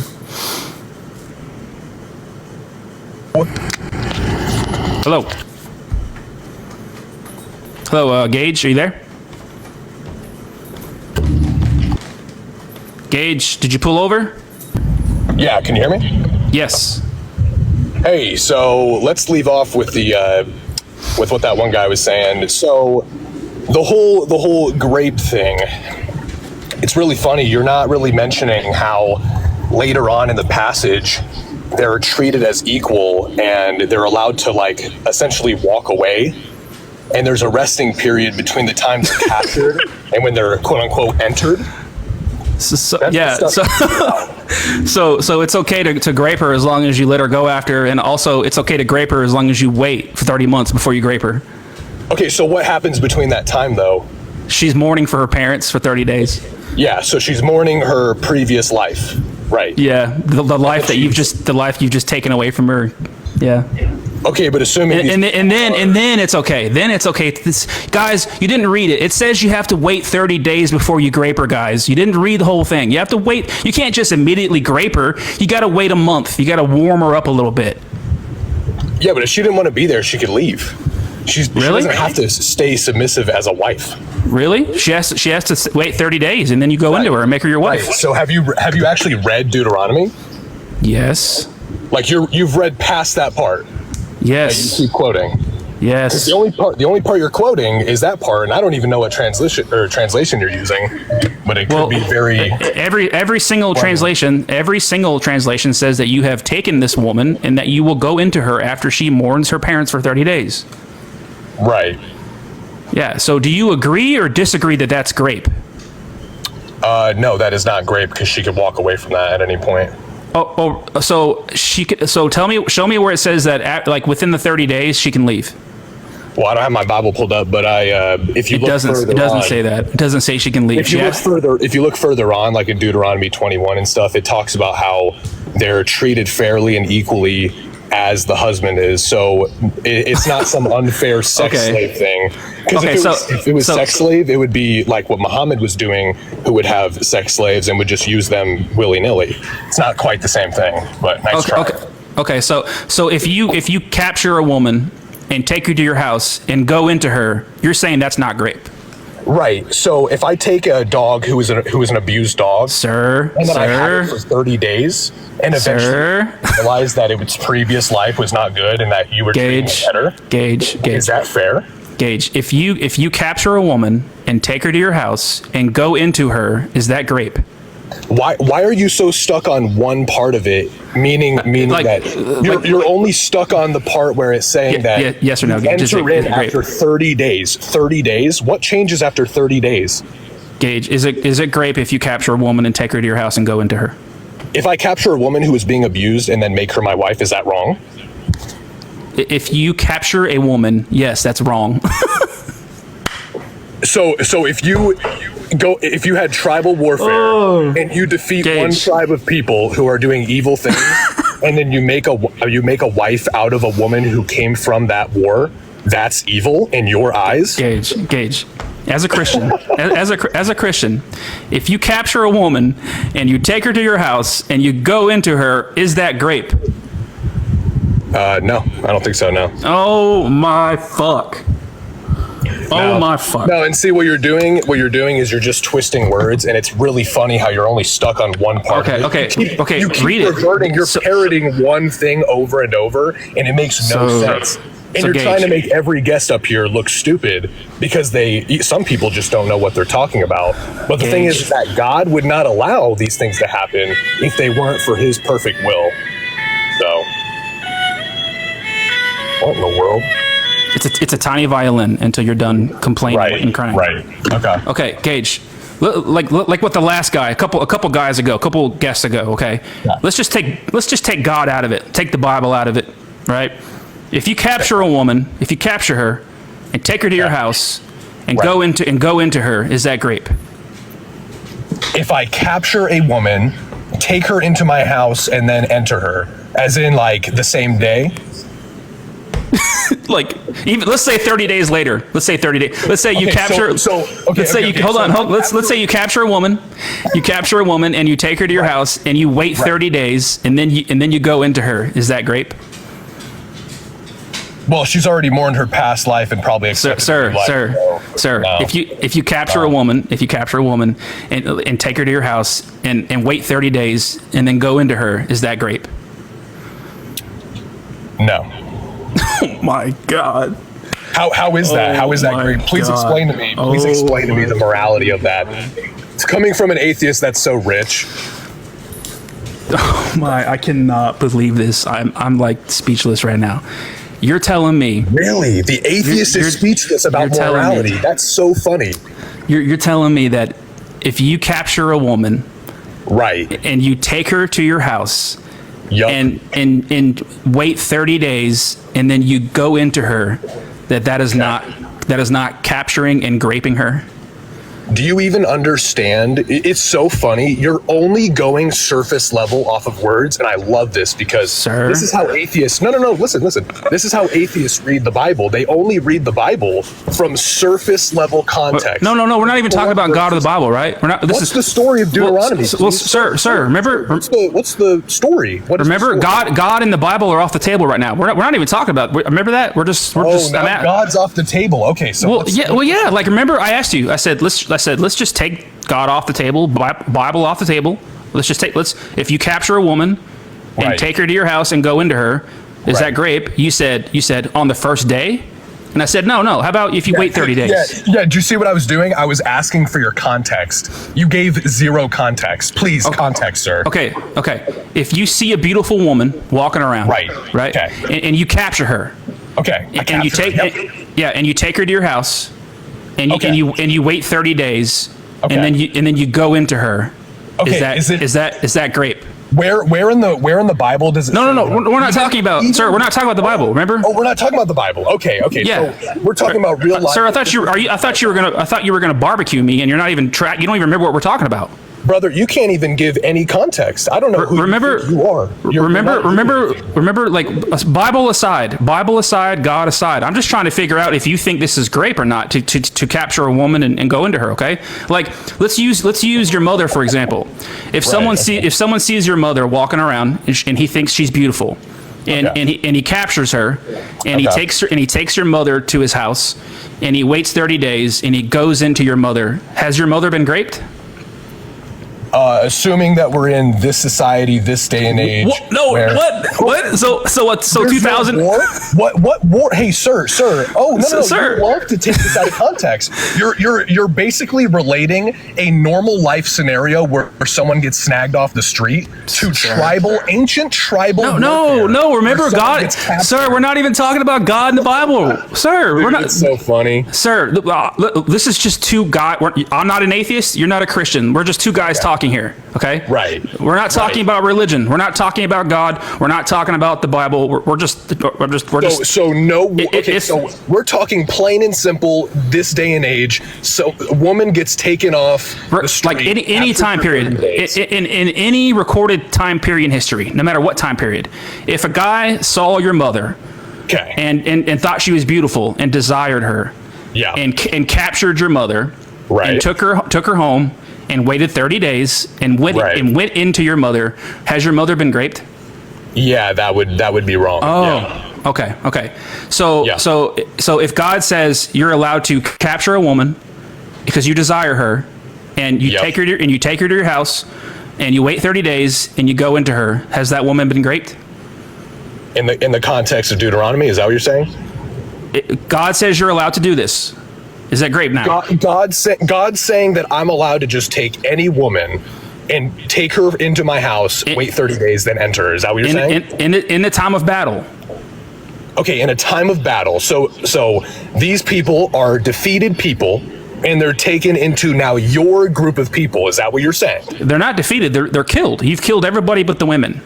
Every man has been killed, and among the captives, you see a beautiful woman who you desire for a wife.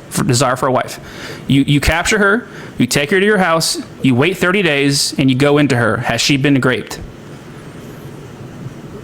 No, not in the context of Deuteronomy. No. This is your brain on Christianity, guys. No, you need to take a long look in the mirror, sir, and think about what this religion has done to you. Have the worst take on religion I've ever seen. This is surface level. What? So let's read it. So let's read what. Let's read what's happening in the story. Okay, let's read it. Okay, yeah. Go ahead and read the whole chapter of Deuteronomy. I fucking dare you. Wait. So if I read the whole chapter, is that going to justify this? Absolutely, yeah. So you're telling me that there is justification for capturing a woman and raping her? Capturing a war, not even a slave. See, only the war slaves come from things like the Quran, which is really horrible. But the things like the Bible, see, these people are treated as the Bible is just as bad as the Quran. God's image. See, human beings are made in God's image. So whenever people get captured, you're just preaching. Biblical sense, you're just preaching. They get brought into their camp as actual equals. So there is justification for capturing a woman after you've slaughtered her family and take her to your house and go into her.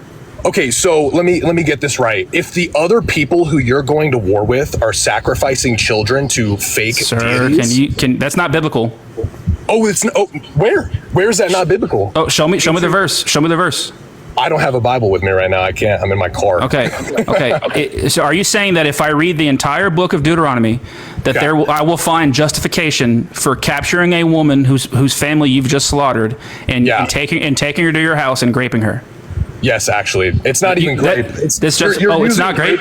No, you're using grape. Did she consent to it? Did she consent to it? Where does it say she didn't? Well, it says she was captured.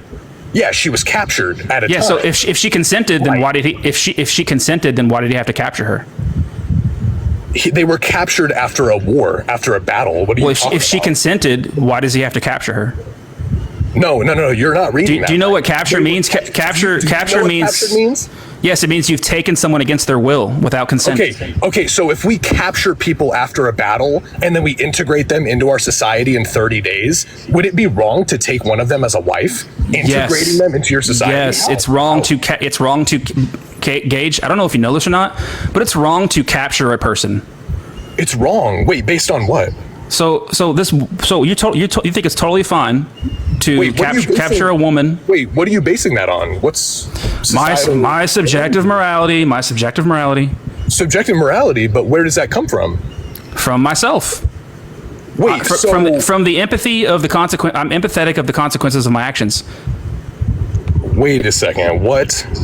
Yeah. So you're saying that you base your entire morality off of what you feel is right and wrong? There are no objective moral truths. You can't prove that there are.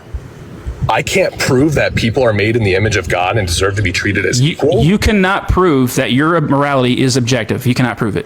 Well, it says in the Bible that we're treated equally. Why should I care what the Bible says? The Bible is a book of stories. Because the Bible has factual information and actual historical... Prove that your morality is objective. Prove that my morality is objective? Is it wrong for me to kill somebody? Sir, don't ask me questions. Give me proof. Well, my proof's in the Bible. It says, "Thou shalt not kill. Thou shalt not murder." Well, but God says, "Don't kill," and then He says, "Oh, thank you for the $2 on Cash App, Colton. Thank you, I really appreciate that." God says, "Don't murder," and then He tells King Saul to go and unalive all the Amalekites and their babies.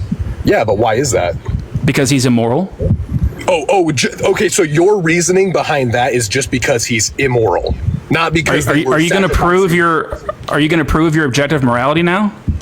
I'm doing it right now. You keep interrupting me, actually. So basically, the people, a lot of people in the Old Testament, usually people that were not being watched and protected by God, were actually sacrificing and worshiping to false deities and to fallen angels. So these people were essentially evil 24/7. They loved grape, they loved incest, they loved basically, molesting people and all sorts of other horrible tragedies. They murdered, did everything they could to cause chaos and evil in the world. God was basically using his own people, the Israelites, to get rid of these people in the same way that he flooded the earth, in the same way that he destroyed Sodom and Gomorrah. These are all people that... So you're not going to prove your morality is objective? Huh? So you're not going to prove to me that your morality is objective? My morality is objectively based on God. Prove it. Prove it. Prove it. I just told you. What else? No, you have not demonstrated that your morality is objective. You mean the Bible? Prove that prove that it's objectively wrong to grape, independent of mind. Well, God says that we're made in the image of God, so that you should. What are you rambling about now? Prove that it's objectively wrong to grape, independent of mind. So if I kill you and skin your face and show it to your parents, is that wrong or right? Prove that it's objectively wrong. It's objectively wrong to kill. Prove that it's objectively wrong to skin my face and to show it to my parents. Well, I would basically be killing you, so I'm not really sure what you're prove that that's objectively wrong. How would I prove that's objectively wrong? That's your problem. That's your problem. Dude, you're making the claim. You're making the claim that your morality is objective, and now it's your job to demonstrate that. It's my job to explain to you how killing you is wrong? It's your job to demonstrate your claims, to prove the claims you're making. Brother, we've seen what atheistic societies have done. They have the highest death toll. Sir, can you prove? Are you going to pivot away from? Have you given up proving your? I'm literally giving you facts and proof right now. I didn't ask you. I didn't ask you to explain atheism to me. I asked you to prove that your morality is objective. My morality is objectively based on God and His Word in the Bible. That's circular. Prove that your morality is objective. I'm really lost on what else I could feed you right now. Sir, nothing else. The reason that you're failing to prove that your morality is objective is because there are no moral objective truths. Morality is okay. So there's no objective. Okay, so there's no black and white. If I chop down all the trees on Earth and kill everybody due to lack of oxygen, what happens? Is that right or wrong? That's wrong to me and probably a lot of other people. Why is that wrong to you? Why does it matter? Because I have empathy. Empathy from what? I'm empathetic. I am empathetic to the consequences of my actions, but I can't. I'm not making any claims here, though. You're the one claiming that it's objectively wrong to grape, but you can't prove it. It is objectively wrong to grape. Prove it. Because God says so. No, God says you're allowed to grape. No. God says that in that particular text in Deuteronomy, for those people in that time, that if they captured people after a battle, they can integrate the women into their group, and then after 30 days, take them as wives. That's what God is saying. That is capturing and raping a woman. In your very simplistic 90 IQ atheistic view, yeah, I guess you could say that, but that's not what's Is it objectively wrong to kill a newborn baby? Is it objectively wrong to kill a newborn baby? Well, Jesus says that it's better off for some people not to be born at all. Is it objectively wrong to kill a baby? Yeah, I would say so. Yeah. So it's always wrong. It's always wrong no matter what. That's what objective means, right? Always wrong. Always wrong. Always wrong. Always wrong no matter what. That's what objective means. I mean, yes, unless God has another reason for it. Oh, so it's not always wrong to kill a baby. It's always wrong in our decision making, yes. So it's objectively wrong for a human to kill a baby unless God commands him to? Actually, yeah, I would say so, yeah. So you don't have objective morality then? No, that's literally objective morality. That's literally black and white. No, because God can say no. Because God can say murder is wrong, and then He can say also go murder. So murder is wrong. Murder is wrong, but God is just. God has holy judgment. So when God commanded King Saul to go and kill the Amalekite babies, was that good or bad? Why did He do that? Why did He do that though? Because he's immoral. So so your first instinct is to jump on God, rather than the actual people. Yeah, I think it's wrong to kill. I think it's wrong to kill newborn babies. The newborn babies of a horrible, devilish society. Is that? I think it's wrong to kill innocent newborn babies. Yes. They were sacrificing. They were sacrificing babies to their false gods. Oh, so God was like, "Hey, you guys are sacrificing babies. Don't worry, I'll kill your babies for you." Oh, hey, here's a good question. Which one's better? Babies being burned alive and tossed into a fire to a false god, or to just end them immediately? Can you give me the Can you give me the verse? Can you give me the verse that says the Amalekites were tossing their babies into fire? Well, obviously you have the verses, so why don't you look it up? There is no verse that says the Amalekites were tossing their babies into fire. Brother, they were literally sacrificing. No, well, prove that claim. Prove the claim. I don't have a Bible in front of me. If you can't prove it, if you can't prove what you're saying about the Bible, then I'm going to assume you're just making it up. You have zero background knowledge on the Bible, and you're on TikTok arguing with people about it, and you have 200 people in here probably that are your ass kissers. Oh, okay, are you done crying? I'm not crying at all. You were supposed to barbecue. You were supposed to come up here and barbecue me on 4th of July, and here you are. You're one Kentucky Fried Christian right now. That is what you are. You are a Kentucky Fried Christian. No, what you have told me a very uneducated. You told me that if you capture a woman, and take her to your house and go into her, that's not graping her. That's a great pivot, man. Why don't you actually read the entire text of Deuteronomy and figure it out for yourself? So if I read the entire book of Deuteronomy, there will be justification for capturing a woman and raping her? For capturing someone who's in after a tribal warfare and then integrating them into your group, yeah, there is. Yeah, it's so rich coming from an atheist though, because wouldn't you want? In your subjective? So you can justify. Gage, you can justify capturing a woman and raping her? Brother, that's what your atheist view says. No, this is what the Bible says. No. So you told me that if I read, atheistic viewpoint would allow for forced grape to pass on the genetics of the human species. Prove that. Prove that. What do you mean prove that? You're making a claim. You're making a claim. So prove it. Prove it?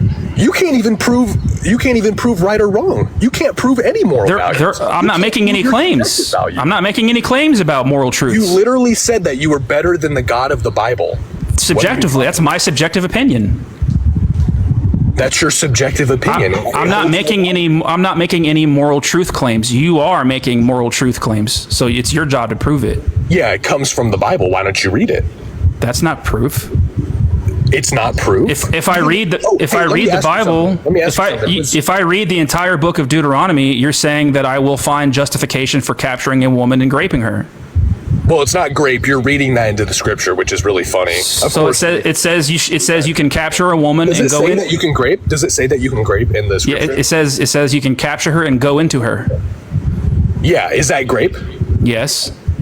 So that is the term of grape. You agreed that it was grape when I asked you if someone captured your mother and goes into her. You said that's grape. Yeah, if my whole family died in a tribal warfare and she was brought into a new group of people, then no, I guess that's not grape, because what else is she supposed to do? So if somebody slaughtered your mother's entire family and captured her and took her to their house and went into her, they wouldn't be graping your mother? It really just depends on what fucking world they're talking about. If somebody slaughtered your mother's entire family and captured her and took her to their house and waited 30 days, there's nothing left for her to do with her life other than went into her. If someone slaughtered your mother's entire family, captured her, and went into her after 30 days, has your mother been graped? It depends. It really just depends on what world you're talking about, man. Dude, okay. You said you were going to barbecue me, bro, and this is actually pathetic. This is like the worst attempt of apologetics I've ever seen. No. If we're in the ancient world and there's nothing other than what your family has, essentially like farm. Go watch yourself. Go watch yourself on YouTube. I would love for you to share this. I would love for you to share this live stream to your mother.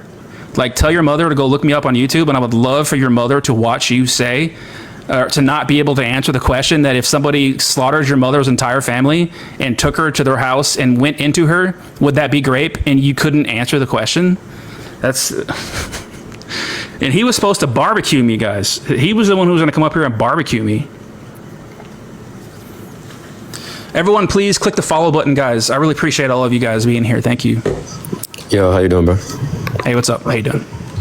I'm doing good. So, I just wanted to talk about like the first point you have up there, which is the slavery. No, that makes perfect sense to me. Oh yeah, just the paragraph. Yeah. I mean, so like, is any of the things you brought up there, even though like there are some errors in there, is like any of that illogical? To me, yeah. I mean, to you, I thought the laws of logic are like objective. No, some of this is illogical, like magic. Okay, how is it? Can you like give me the syllogism to prove it's illogical?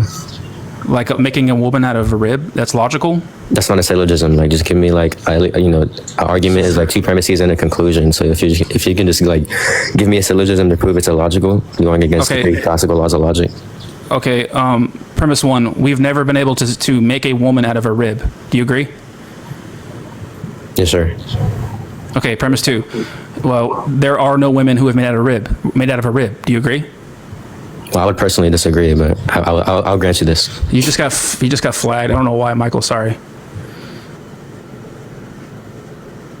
I don't even know what he did.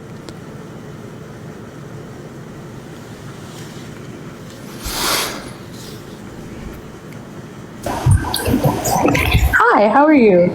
I'm good. How are you doing? Oh, pretty good. So I don't necessarily know the full context of Deuteronomy 21, but I do want to break down Deuteronomy 22, verses 22 through 29. And I am a Christian, and I am a essay survivor, so I do take, topics such as I'm very sorry to hear that. So when it comes to reading the Bible for me, I have a really, I wouldn't say bad habit, I feel like it's a good habit. I like to actually look up history, I like to look up geography and everything, so that way I have the proper context, timeline, everything. So one thing I noticed with Deuteronomy 22 verses 22 through 29, so in verse 25, because like early on in 22 through 24, it actually says that if a man was to go out and sleep with a married woman or a woman that was engaged, like soon to be engaged to another person, they were to be stoned to death. Because at the time, the whole institution and covenant of marriage was like very significant, not just in Jewish culture, but in Babylonian culture, Persian culture, etc. Yeah, but that's dealing like with your own fellow Hebrews. Like God supports you capturing like what he presumes to be his enemies, and you can capture their women and rape them. It's morally permissible. God says it's morally permissible to capture a woman and take her to your house and go into her. That's not in 22 verses on chapter 22 verses 22 through 29 though. What you're talking about is like laws for like for his fellow, like for his chosen people, that like the Israelites. Like if a man grapes a woman, then he has to pay her father 50 ounces of shekel or whatever, and she's forced to marry him, right?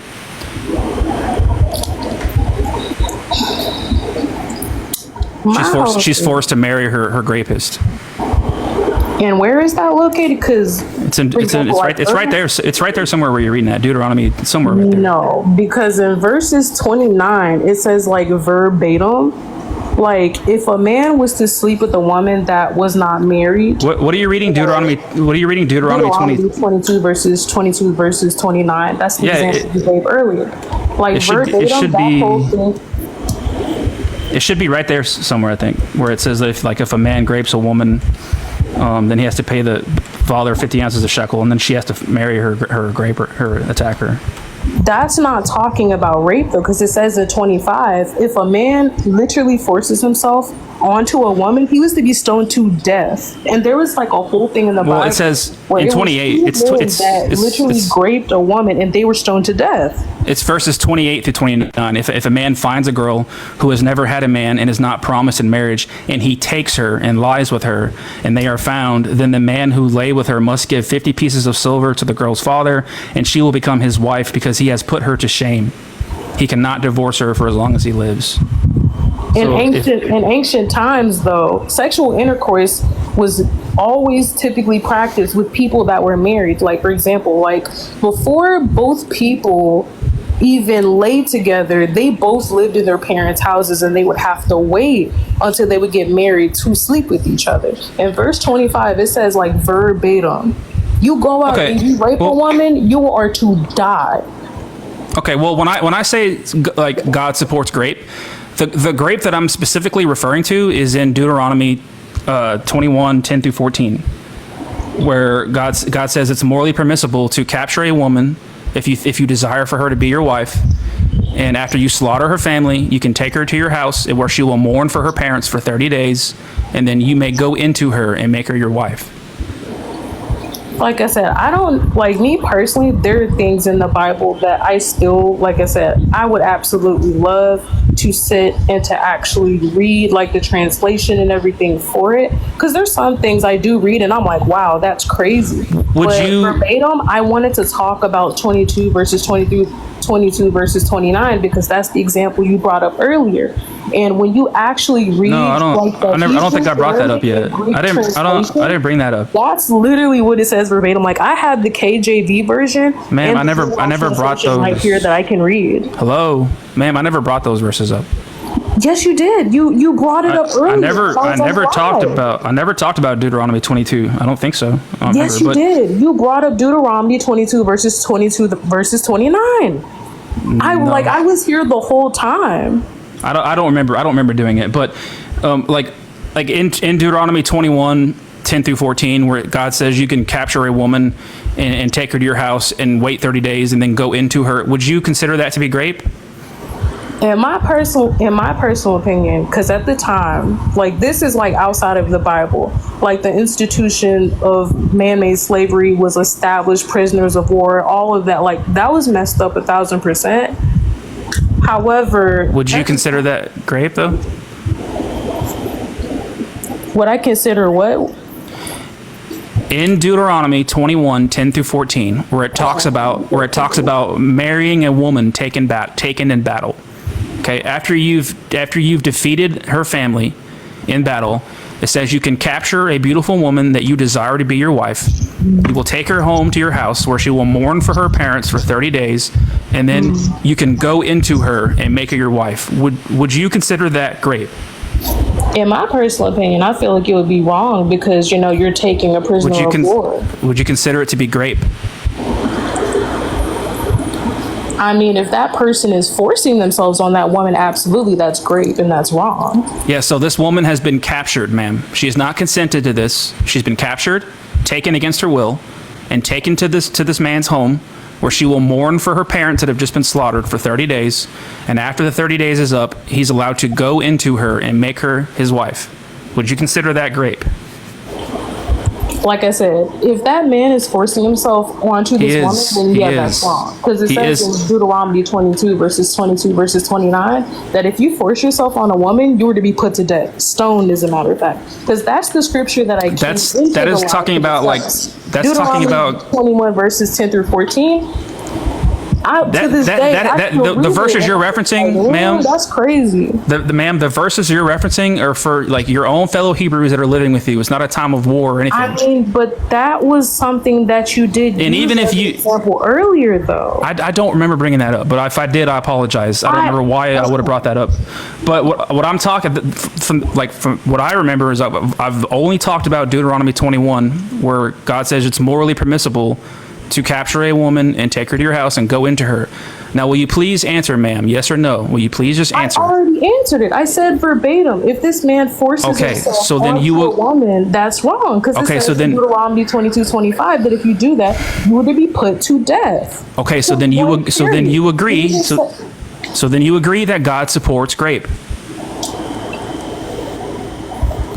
Like I said, verbatim, like the whole system of prisoners of war is crazy. However, if this man is forcing himself onto this woman, he's foul, point blank, period. Yes, he has forced her because he captured her. He has forced her because he captured her. He took her against his will. She does not consent to this. She's been taken against her will. Her family, he killed her family, and he thought she was beautiful, and he desired her, so he captured her, took her to his house, and went into her. That's grape, correct? You agree that's grape? If he forces himself onto this woman, yes, he did. Yes, it is wrong. Okay, so God says you're morally permissible. God says that is morally permissible. Do you agree with God? Do you agree with God when he says it's morally permissible to capture a woman and rape her? There's, like I said, ma'am, do you agree with God? Ma'am, do you agree? There's some things to this day that I don't quite understand, but at the end of the day, I know what Deuteronomy 22:25 says. If you rape a woman, you are to be put to death. You are to be stoned. It says that verbatim. It says it a chapter later. Do you agree with God when he says you're allowed to capture a woman and rape her? Do I agree with what? Do you agree with God when he says that you are allowed to capture a woman in battle and take her to your house and rape her? No, I don't agree with rape, point blank, period. Okay, so God commanded something. So God commanded something bad here. Okay. Did God command something bad here, ma'am? At the end of the day, if that man is forcing himself onto her and literally rapes her, that is wrong. Point blank, period. Did God command something bad?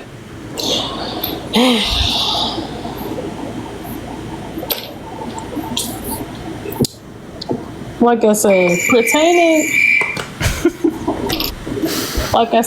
at the end of the day, was it bad or good? The whole concept of prisoners of war is, to me, I'm not a soldier. At the end of the day, it's wrong. Your God did something bad, ma'am. Your God supports slavery. Your God supports murder. Your God supports rape. Your God is a bloodthirsty, violent pedophile. That rape is wrong. Your God commands his soldiers to capture little young virgin girls in Numbers 31:17-18, and they capture 32,000 virgins, and they gave 32 virgins to God. They sacrificed 32 virgins to God. Because apparently God wants some of those young virgin girls as well. Your God is a bloodthirsty, violent maniac pedophile. Your God is bad. Yes, your God, yes. The God that you love, the God that you worship, your God commands rape, which you think is wrong. If that's the case, then literally verbatim, the example that you used earlier, why would he make a law that if a man raped a woman, he was to be stoned to death? Because those are laws for his chosen people, the Israelites. Like an Israelite could not go and rape another free. This is no time of battle, no time of war. An Israelite cannot go and rape another man's wife amongst his own fellow Hebrews. That's wrong. Okay. And actually, I don't think it says they stone them. If a man rapes a woman and he's caught, he has to pay the father 50 ounces of silver, and then the poor woman is forced to marry her rapist. Actually, let me read it. Where Deuteronomy. Go read it, ma'am. Go read your Bible. Everyone keep spamming the likes, guys. I really appreciate all of you. And make sure you click the follow button, guys. Thank you so much. Yo. How you doing? Pretty good. How are you? I'm good, thank you. I believe that these women who were raped would have been ostracized from their community, and everybody would just she wouldn't get married. She would be just, ostracized means. So this is kind of helping a bad situation and allowing her to be married and have some safety. What? You're saying that it's safer for the woman to be captured and raped? Well, no. But if she was raped, she would be kicked out from her community. So then there is no community left. The community has been killed. You have gone to battle and you've wiped out her entire family, her entire community. That's why she's mourning for 1 month for her parents, because they've all been killed. There is no community left. She's among the captives. Where does she go after that? I don't know. Let her go free. Or how about you don't? How about God? Hey God, how about you don't go and order your people to go and slaughter people? How about Sorry. And if you do order your people to go and slaughter people, and they kill everybody, why do you say that they're allowed to capture women and take them to their homes and go into them and make them their wife? Historians would say the Jewish people were pretty good, like not evil. I don't think that the Jews were doing that. They weren't going in kidnapping people, because in Deuteronomy it also says it's a sin to kidnap people. You can't do that. Well, like your fellow Hebrew, you can't, like, we're talking about a time of war here. So then it's also like you kill everybody, or you... Yes. When you go out to battle, and the Lord your God gives them to you, and you make them go with you, and you see a beautiful woman, and you have a desire for her as a wife, bring her home to your house. She will cut off her hair, cut off her nails, cut her clothes off, and when you take her away to stay in your house, she will have sorrow for her father and mother for 1 month. After that, you may go into her and be her husband, and she will be your wife. This is also an eye for an eye culture. So, like, do we just like let them? Do you think that that's grape there? When God says you can capture a woman and take her to your house and go into her, is that grape? I can't believe this whole live has been stuck on this. Yeah, it's not good. I'll just say that it's not good. So God commanded something bad? I would say he's not commanding something bad. So if it's not bad, then it's good. If God says it's morally permissible to capture a woman after you've slaughtered her family in battle, and if you desire her for her to be your wife, you take her among the captives. But she's gonna die anyways, so do you just let them? Yeah, fine, let her die. How about you let her die instead of graping her? How about you let her die instead of capturing her and graping her? I don't think that, like, when I think of rape, I think of some lady just screaming "stop, stop." I don't think that's how it was at all in that culture at all. There's no consent in this because she was captured. So she was taken against her will. If women are looked at differently in this society than how it is now, and women know that men are, or in this society, it's when the men were ruling it. How women were treated like complete garbage in biblical times. Exactly. So how is it necessarily rape if that's part of the culture? How is it rape? So if it's part of their culture, it's not rape? If it's a normal thing where men married women and just chose, it doesn't matter if it's normal to them. Is it good to you? Well, it's different. Like, if it's in this society, how women are... Is it ever okay in human recorded history, is it ever okay to capture a woman after you've slaughtered her family and take her to your house and go into her and grape her? So then you would rather them kill the women? Yes. I'd rather them kill the woman than capture her and grape her. Fine. I'd rather them leave her alone, period. Right? So you're saying it's better. You're saying it's better. You're saying it's better. Like, you're saying, like, when you first came on here, you said it was to make her more safe. It's to make her more safe. It's better for you to capture her and to grape her than it is to what? Let her go? Can't you just let her go? You don't have to go. It's not. She can go wherever she wants to. Let her go. Like, also in the biblical times, like, I know King David, like, they say that they had a super grand like what temple, what you're doing is, well, hey, we should let's capture her and grape her. I mean, we can't let her go, right? Where would she go? We can't let her go. Where would she go? You know what? I think we ought to capture her and grape her. I mean, we can't just let her go. Where would she go? I think that's more justified than letting her die. And also, why? How do you know she'll die? Just let her go. How about you just don't go? How about, hey God, how about we don't go and attack these people? But didn't they have to be attacked? Weren't they being judged? I mean, and if you look at Deuteronomy, 20:10 through 15, God says to do this to cities that are very, very far away. Like, these cities are far away. They're not even near your nations. They're not endangering you. They're not encroaching on your land. It says, do this to all the cities that are very far from you, and not of the cities of the nations that are near you. Okay? God says that to go up to a city that's far away from you and knock on their gate and ask them if they want to make peace. If they say, yes, we'll make peace, then God says that you will take all of them as slaves and they will be forced to work for you. If they say, no, we're not going to make peace from you. We're going to fight for our city. Then God commands them to go and kill every single male with the sword and capture the women and capture the children and use them, enjoy them as plunder. You want me to read it to you? This is in the promised land, though, right? Because I know that the Sidonians were outside. This is God saying, go and do this to cities that are very, very far away. People that are just minding their own business. They're not encroaching on you. They're not encroaching on your land. They're not threatening you. It says, do this to all the cities that are very far from you and are not of the cities of the nations that are near you. When you come near a city to fight against it, ask the people if they would rather have peace.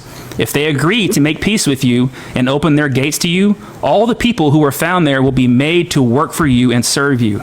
But if they do not make peace with you and they fight against you, then you must take the city in battle. When the Lord your God gives the city to you, you must kill all the men in it with the sword. Take for yourselves what is left, the women, the children, and all that is in the city, and use what is left of those who have fought against you. Use the women and use the children. Do this to all the cities. Do this to all the cities of the nations that are far from you, not just the ones that are near you. So it's definitely talking about the promised land. It's not talking about outside of the judgment area. How do you? It says because there's also other passages in the. I think it's in 1 Samuel. No, it says do this to cities. It says do this to all the cities that are very far from you and are not of the cities of the nations that are near. Yeah, that's fine. The people were supposed to go out and continue conquering like the hill people and the people that are far, and they didn't. They let the Canaanites. But why is God commanding his soldiers to go out and fuck up cities that are so far away and just minding their own business and telling them to go and either take them as slaves, and if they put up a fight, then you must kill every single person with a sword except for the women and the children, and then you must use the women and children, enjoy them as plunder. But they weren't. These people were also sacrificing the children to Molech. No, show the verse where these people were sacrificing their children. No, well, you guys always say that. You guys always say that, but there is no verse that says that these people were and even if they were killing their own children, you're saying God is like, hey, those people are killing their children. I want you to go over there and kill their children for them. That's too. Well, there's way more. There's a lot of context with that.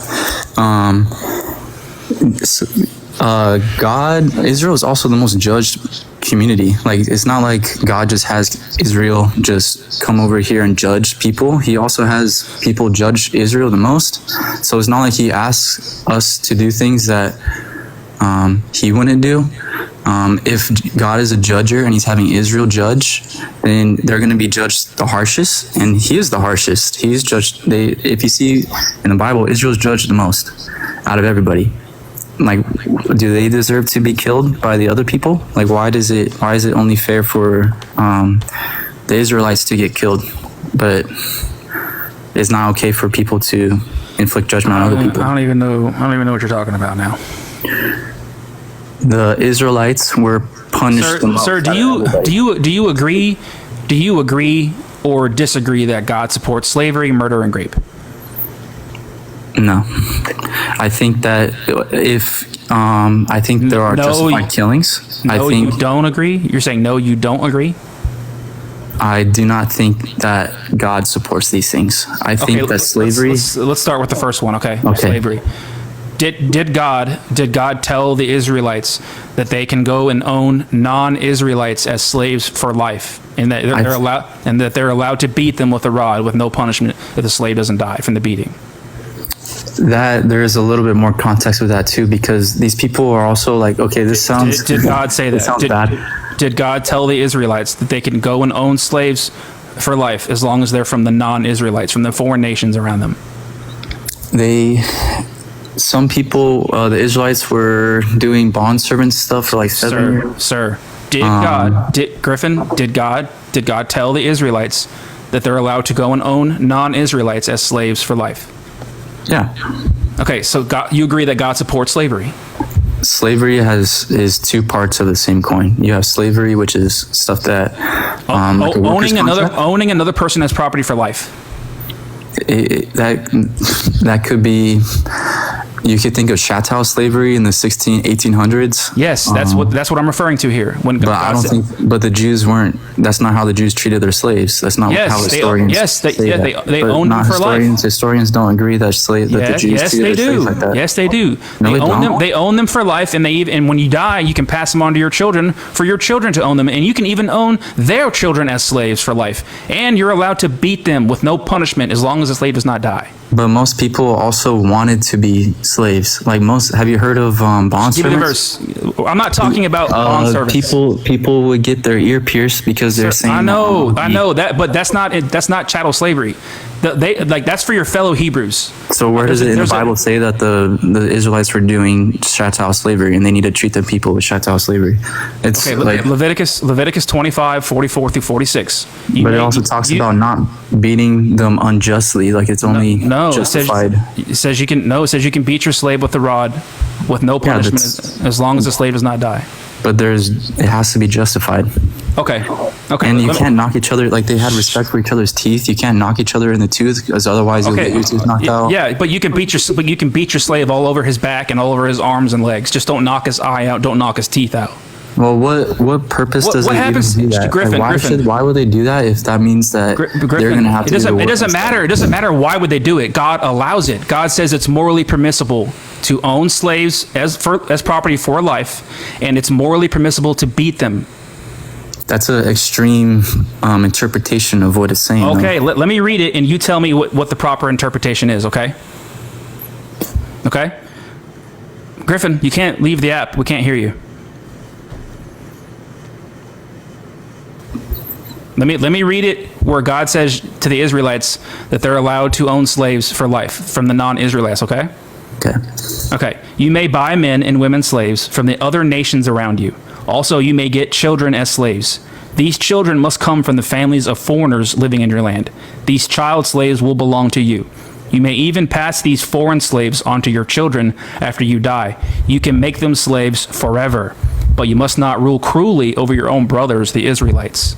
Right? So God says you're allowed to own slaves for life from the foreign nations around you. The Israelites are allowed to own non-Israelites as slaves for life. Okay, do you agree? You agree? Okay, yeah. And in Exodus 21, 20 through 21, you're allowed to beat your slave with no punishment as long as the slave does not die from the beating. Okay? Anyone who beats their male or female slave with a rod must be punished if the slave dies, but they are not to be punished if the slave recovers after a day or two, since the slave is their property. So God gave the Israelites very specific rules and instructions on how to practice slavery. He says, if you want to own slaves for life, you must go and get them from the foreign nations around you. You're allowed to own non-Israelites as slaves for life, and you're also allowed to beat your slave with no punishment as long as your slave does not die from the beating.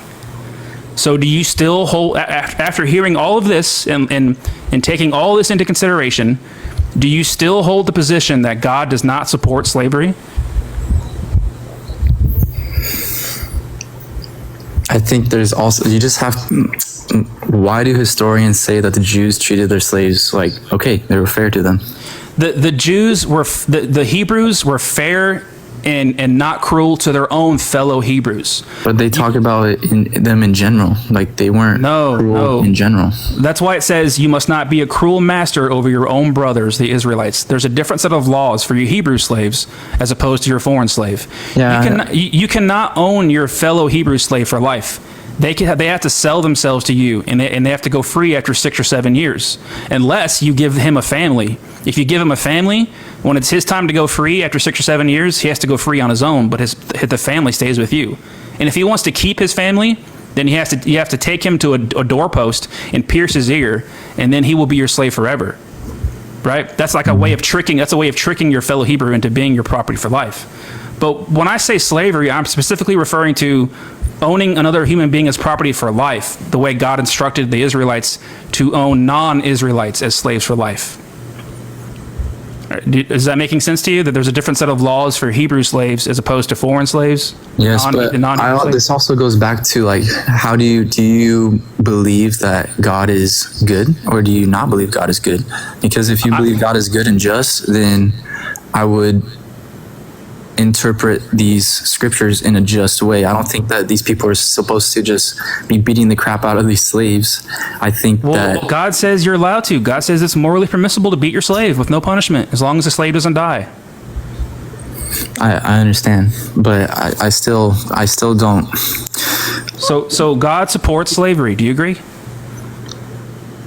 Slavery is on the same coin as a worker's contract. It's the same thing. No, I'm not talking about a contract. I'm not talking about where you owe a debt and that you get to go free after 6 or 7 years. But if you're called a slave and you just because there's still servant houses in Israel, like you go to the Middle East and that's part of their culture is having servants.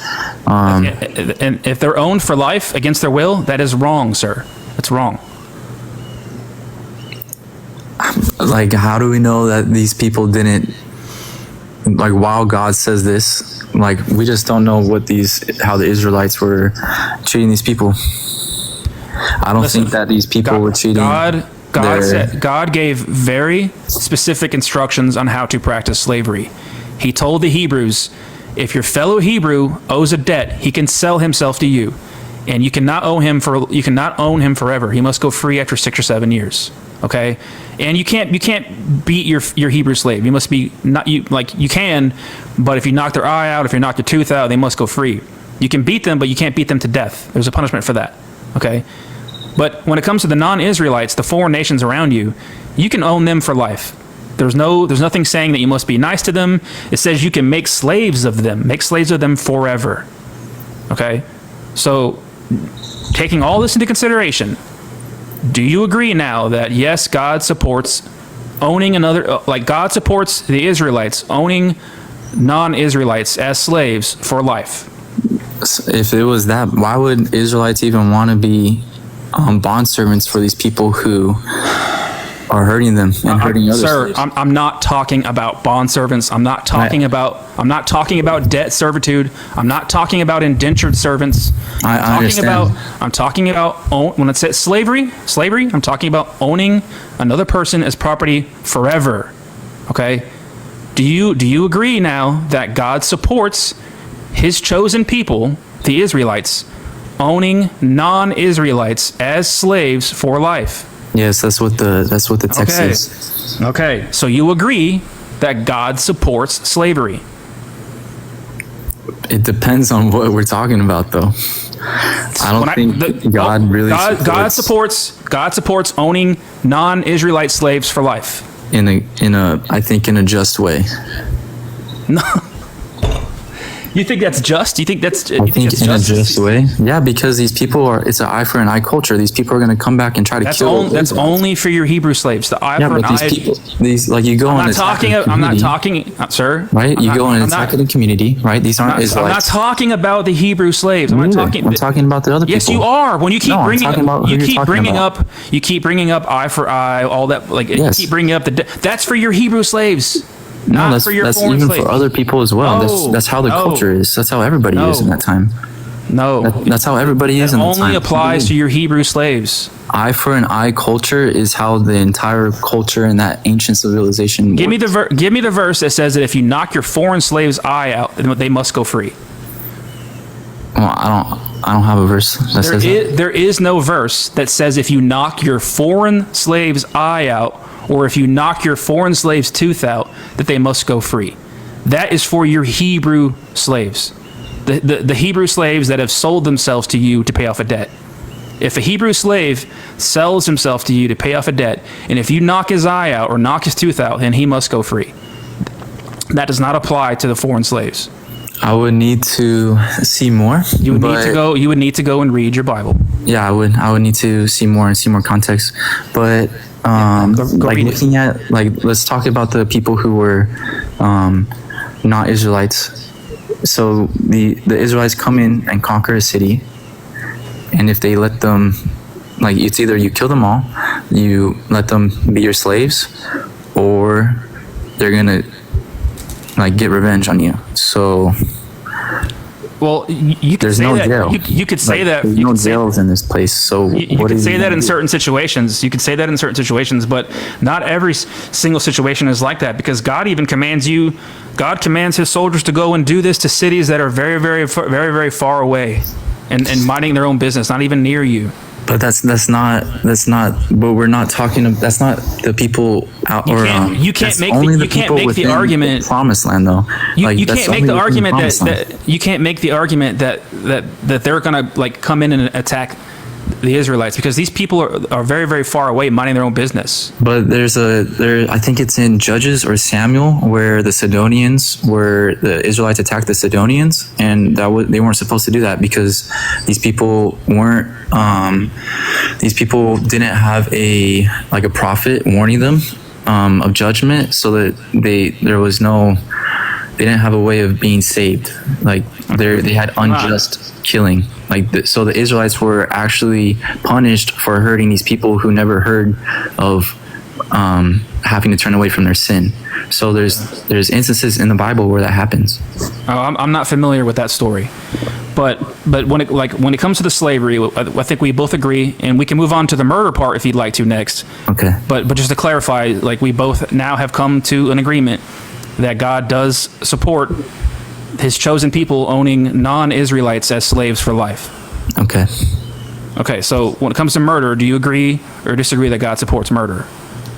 I think he is okay with justified killing, but cold-blooded murder, no. So would you consider killing an infant cold-blooded murder? Or would you consider killing a non-hetero person cold-blooded murder? These people were supposedly super wicked, and we're gonna. I'm talking about babies and non-hetero people. I also don't think that everything that the Israelites did was commanded by God. I think that so the Bible's not reliable. No, I'm not saying that. I'm just saying. So the Bible is reliable. Yes. Okay, so in this reliable book, God commanded King Saul to go and kill Amalekites and their babies in 1 Samuel 15:3. Is the killing of a baby cold-blooded murder? I think there has to be like a little bit more into it. I think we're just talking about the baby, sir. Is it cold-blooded murder to kill a baby? I would say it is wrong to kill a baby, yeah. So God supports murder because God commanded King Saul to go and kill the Amalekites and all their infants and children and pregnant women. But then I think there's context with it as well. Well, what's the context for killing innocent babies? Well, I need to read the story. I'm not too familiar. Okay, that's fine. With That's that. fair. That's fair. Do you think that it's cold-blooded murder to kill a non-hetero person? As stated in Leviticus 20:13, God commands that if a man lies with a man as one does with a woman, they should be put to death. I heard that people have said that's like a pedophile. No, it's not. It doesn't say that, because God has no problem with capturing children and using them and capturing young virgin girls. Your God. I would say that your God is a pedophile, sir. That your God is a bloodthirsty maniac pedophile that commands little virgin girls to be captured, and he even commands that 32 of the young virgin girls be given to God, because he wanted some of those young virgin girls. I know that the Old Testament is like a training, I think that's a weird word to say, but almost like a training ground for the rest of time. So the New Testament is the training ground, you said? No, the Old Testament. The Old Testament is a training ground? Yeah, for the Israelites and for the people that are coming afterwards. Training them for what? Well, they just came from slavery and they're filled with other cultures' ideology. And now God is having them come into a promised land and start trying to be. What's he training them for? He's training them to own slaves, training them to murder, training them to grape. Well, if you look at how slavery, like who banished slavery at the end? Who's the people that banished slavery? Slavery is never abolished in the Bible. There's not a single verse in the Bible that condemns slavery. Well, who stopped slavery in the 1800s? Like in America?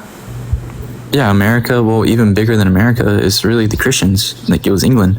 No, sir. The Christians used the Bible to justify owning slaves in the South. What about MLK? Why does MLK the American South slaves were taken from Africa, and the white Southern coloners used the Bible to justify this. They took out pages of the Bible and they took out stories of the Bible because the Bible says that you can own slaves from nations around you. So the American white Southern colonists read that and said, oh, we're allowed to have slaves from the nations around us. So we're justified in going to Africa and taking them and making them slaves. We're the white Southern colonists read the Bible and said, look, it says here that we are justified in going to other nations and taking slaves. So we can go to the nation of Africa and take slaves. That Christianity went to Ethiopia before it went to Europe? And Ethiopia is in Africa. They're not white. It traveled to Ethiopia before it went to every single Southern Confederate that opposed the abolition of slavery was probably a Christian. And they thought that it was their God-given right to own slaves according to the Bible. They took it out of context and they gave slave Bibles. Have you seen slave Bibles? I've never seen it. I've heard of them though. Yeah, they take out stories of the Bible because like there's context. Like why would they have to take out parts of the Bible if the Bible is because they're evil people who want to justify owning humans as property, and they take out verses in the Bible that says that they can do it. The Bible, if you read the Bible and you believe that this is the true word of God, then you must believe that God is totally fine with you owning slaves from nations around you. Why does MLK use the Bible to? That's a very sad thing. It's a very, very sad thing. And personally, I don't believe I can speak about it because I'm not a person of color. I don't think I have a right to speak on it, but it is frustrating, and it's very sad to me when I do see people of color who have like defend the Bible and defend Christianity. They defend the Bible and they defend a religion that has like historically been used to oppress them. And it's incredibly frustrating but I don't know if I have a right to even speak on that. I really don't. But I don't think that the white same thing with the Spaniards conquering the Native Americans. Like these people weren't doing the right thing. That doesn't mean that's what Christianity teaches. Like how does Ethiopia was the first Christians. Like that doesn't. I don't know if it's true. I don't know. I don't really know. Well, it's in the Bible too. It's in the New Testament. It says that it's in Acts. Someone goes to Ethiopia. I forget. It might be Paul talking to someone, sending them to Ethiopia, but it's in Acts. Yeah, I don't know if that's necessarily true. Okay. Well. Listen, man. I've actually had a great conversation with you. I got a few more guest requests, and then I'm gonna have to hop off here soon. But dude, I've been wanting to talk to you for like probably a year. I wish I could have done better. Damn. Well, we had a good conversation, and I appreciate you watching, and thanks for coming up here. And you're more than welcome to come back if you want to challenge me on something else. Thank you, brother. Have a good day. All right, you too. Thanks. Yeah, you too. Thank you.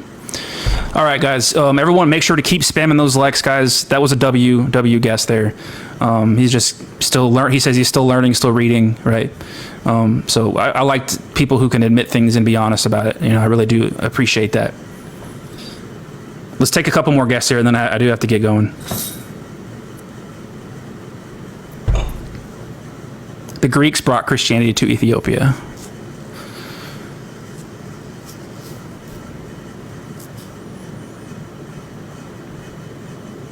Why did he keep bringing up MLK? I don't know. I think he might have been trying to bring that up because he's like, Christians are against slavery. Like, look at MLK, a person of color. He's a Christian, so why would he be using the Bible? I don't know if that might have been his argument. I don't know. Somebody said they've been waiting for an hour, but I don't see them in the guest request anymore. I'm sorry, guys. Like, I had like 25 guest requests. And like TikTok doesn't put you guys in order, so I literally just click randomly. Okay, they don't put you in order. So If you've been waiting, I apologize. I literally just pick randomly. Hello. Hello. How you doing? You know the way you said, you know the way people like African Americans and all were usually used mainly in America and all for slaves, right? I'm sorry. I'm having a hard time understanding you, sir. Right. You know the way you said that black people kind of went through like slavery a lot more than white people. I'm sorry. Can you say that again, louder and slower? I'm having trouble understanding your accent. Right. You know the way you said black people, right? What about them? Right. You said they went through slavery a lot more than white people, right? They want to do what to slavery? Right. You know the way black people, you said, went through slavery a lot more. Oh, the black people went through slavery? Yeah. Okay. Right. It didn't start with them. It started with everybody, so it did. Yeah, I acknowledge that. Like I think every civilization on Earth has at one point or time gone through slavery. I think. Yeah, like everybody has. Like, you know the way when the Roman Empire was about. So, are you a Christian, sir? Yeah. Okay. Do you disagree or agree that God supports these things? Back when it was part of society, yeah. So okay, so you agree that God supports these things. I'm just looking to speak with people who disagree. Well, were you bringing to murder and say that he killed in cold-blooded? You said that, didn't you? No. I asked the last guest if he thought that was cold-blooded. Oh. Well, no. I was just hopping on to say there's just murder that he supports. Okay.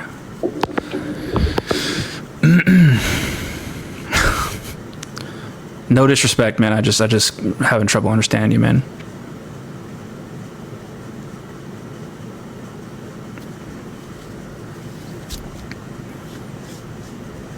Thanks, guys, for being here. I really appreciate y'all guys showing me support. And thanks for the follows, everybody. Please follow me if you haven't followed me already, and follow all my backups that are linked in my bio, guys. Please go to my bio and follow me. Make sure you follow my backups. And if you want to watch the full live stream, go subscribe to my YouTube. The YouTube link is in my bio as well. Just click on my profile and click the little YouTube button. It'll take you straight there. I'm trying to hit 600 subscribers. I post all my full live streams on there. If you guys are looking for something new to listen to in the background while you're working or cleaning or driving, consider checking me out. Consider going and watching my full live streams, guys. I think they're pretty entertaining.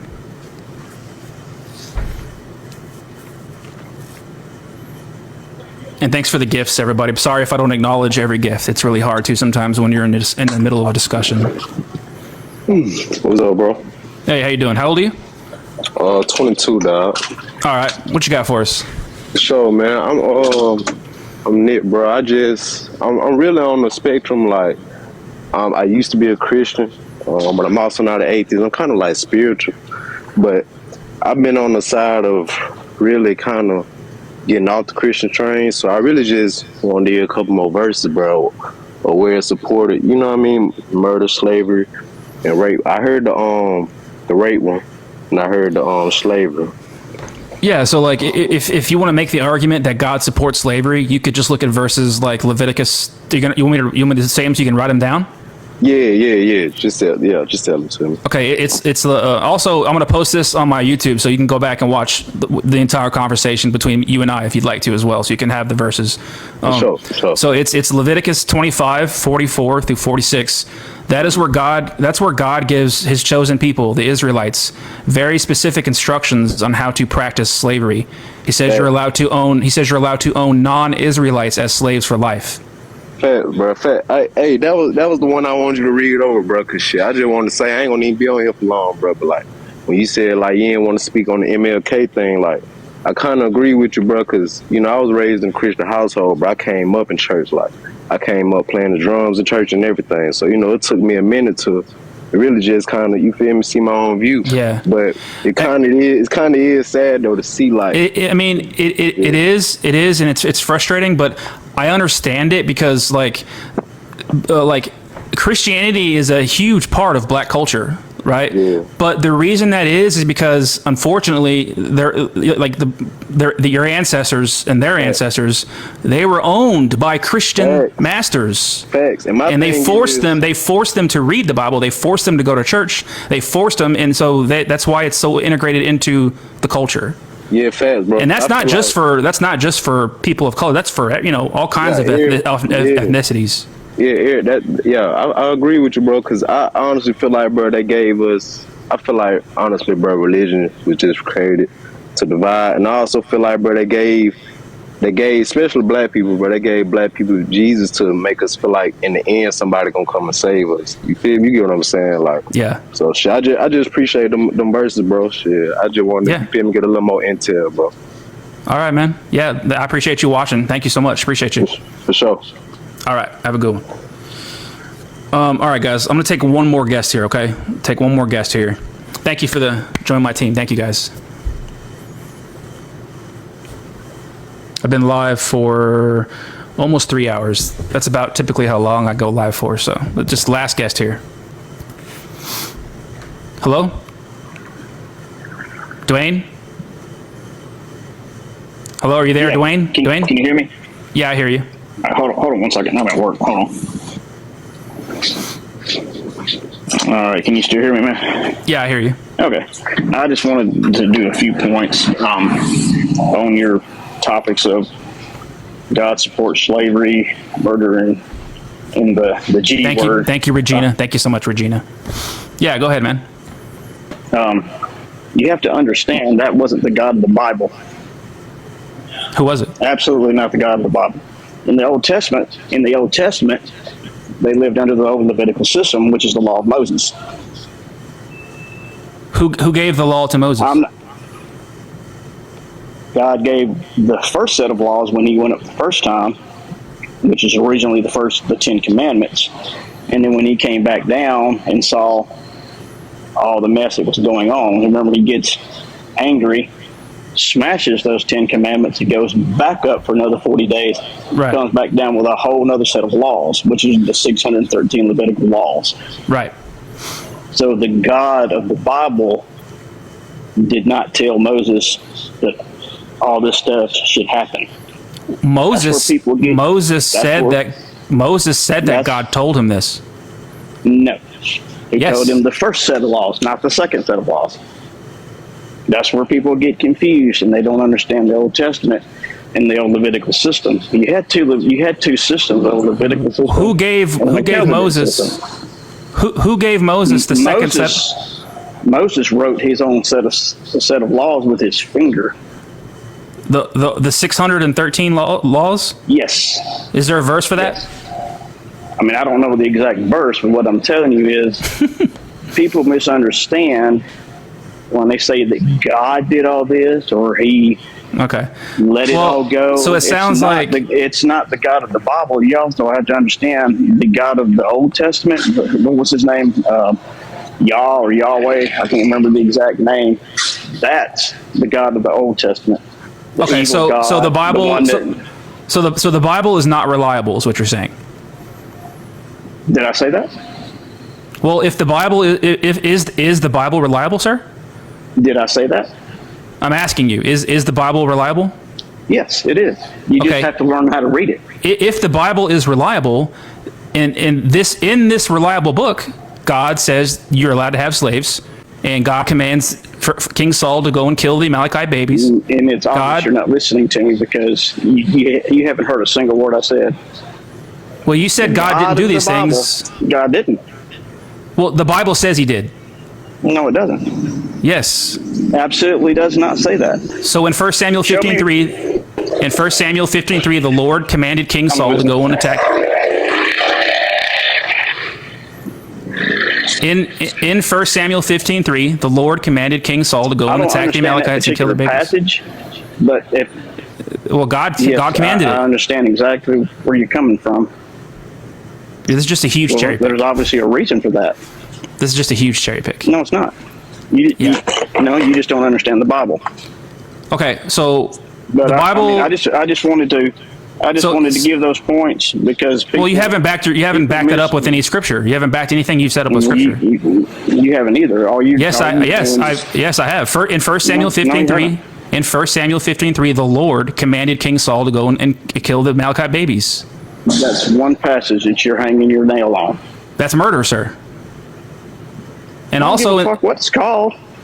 Well, my argument is that God supports murder, and you're saying that He doesn't. Well, He doesn't. But the Bible says He does. No, it doesn't. So killing babies is not murder? Did I say it was? That's a question, sir. No, you're throwing those gotcha questions at me, and I'm not gonna play into. If you don't want to engage in conversation and run away, then fine. If you don't want to learn how to read the Bible and how the Old Testament was actually meant to be read, then that's your problem. How do you read it? How do you read it? You have to read it with audience relevance. You have to read the whole Bible with audience relevance. We weren't there. What is that? What is that? Oh, but you know the Bible, but you don't know what audience relevance is. That's great. What is that, sir? Guys? He doesn't know what audience relevance is. Yeah, what is it? You have to read the Bible as it was written. We weren't there. Stop putting yourself in the Bible. Did you just say read the Bible as it was written? Yes. Okay. Exactly. Let me read it. Let me read it as it was written, okay? 1 Samuel 15:3. The Lord sent me to anoint you king. The Lord all-powerful says, when the Israelites came out of Egypt, the Amalekites tried to stop them. Now go fight against the Amalekites. You must completely destroy the Amalekites and everything that belongs to them. Don't let anything live. You must kill all the men and women and all of their children and little babies. God commanded the Amalekite children to be killed. So what was the reason for that? I'm just reading it. I'm just reading it as it was written. Have you ever went and looked up what that scripture, what that passage was for? I'm just reading it as it was written, like you told me to do. Oh, okay. So you're just reading. You haven't went and looked up. You said you have to read it for. You haven't done any research. Okay, Dwayne, I got you. Dwayne, you said you have to research. You haven't. You said you have to read it as it was written, so I read it as it was written. Yeah. All right. Well, I appreciate your time. I just wanted to run away. Out. Run away. Fuck off. Typical Christian. Yeah, I am a Christian. But Okay, I'm run also away. a person who knows how to read the Bible. Run away, Dwayne. Run away. Here's a tiny little violin for Crybaby Dwayne. Crybaby Dwayne. Oh, does that make you feel better? Make you feel big because you don't know how to read the Bible? It makes me laugh. Well, I asked you how to read it, and you said you had to read it as it was written, so I read it as it was written. I asked you, how do you read it? And you said you have to read it as it was written. There he goes. He ran away. All right, guys, that was the perfect way to end the live. How do you read the Bible? Well, you have to read it as it was written. See, you don't know how to read the Bible. Okay, I don't know how to read the Bible. Okay, how do I read the Bible? Well, you have to read it as it was written.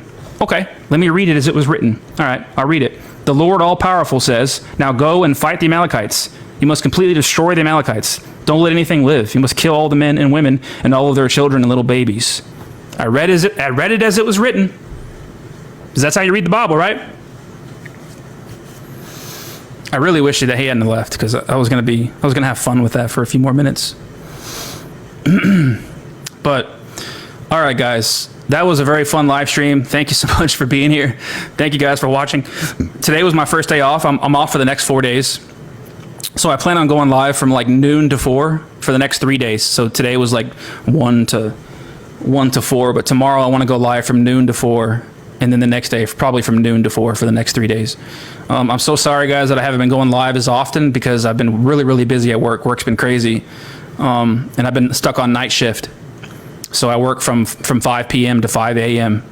And then when I get home at 5 in the morning, I'm just too tired. I have to sleep all day. I don't really have time to go live because I'm sleeping during the daytime.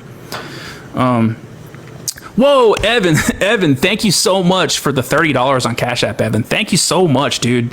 Evan, you're awesome, man. You always send me Cash App, and you're really, really awesome, dude. That is so kind of you, Evan. Like, really, man. I really, really appreciate that. That is so kind of you, dude. W. Evan, guys. W. Evan in the comments there. There he is. Evan Patterson. Thanks, dude. I don't expect anything, but I really, really appreciate that. It really, really, really motivates me to want to do these live streams more often. And thank you everybody for the gifts, guys. Thank you so much for the gifts. I don't expect anything, but I truly, truly appreciate the gifts.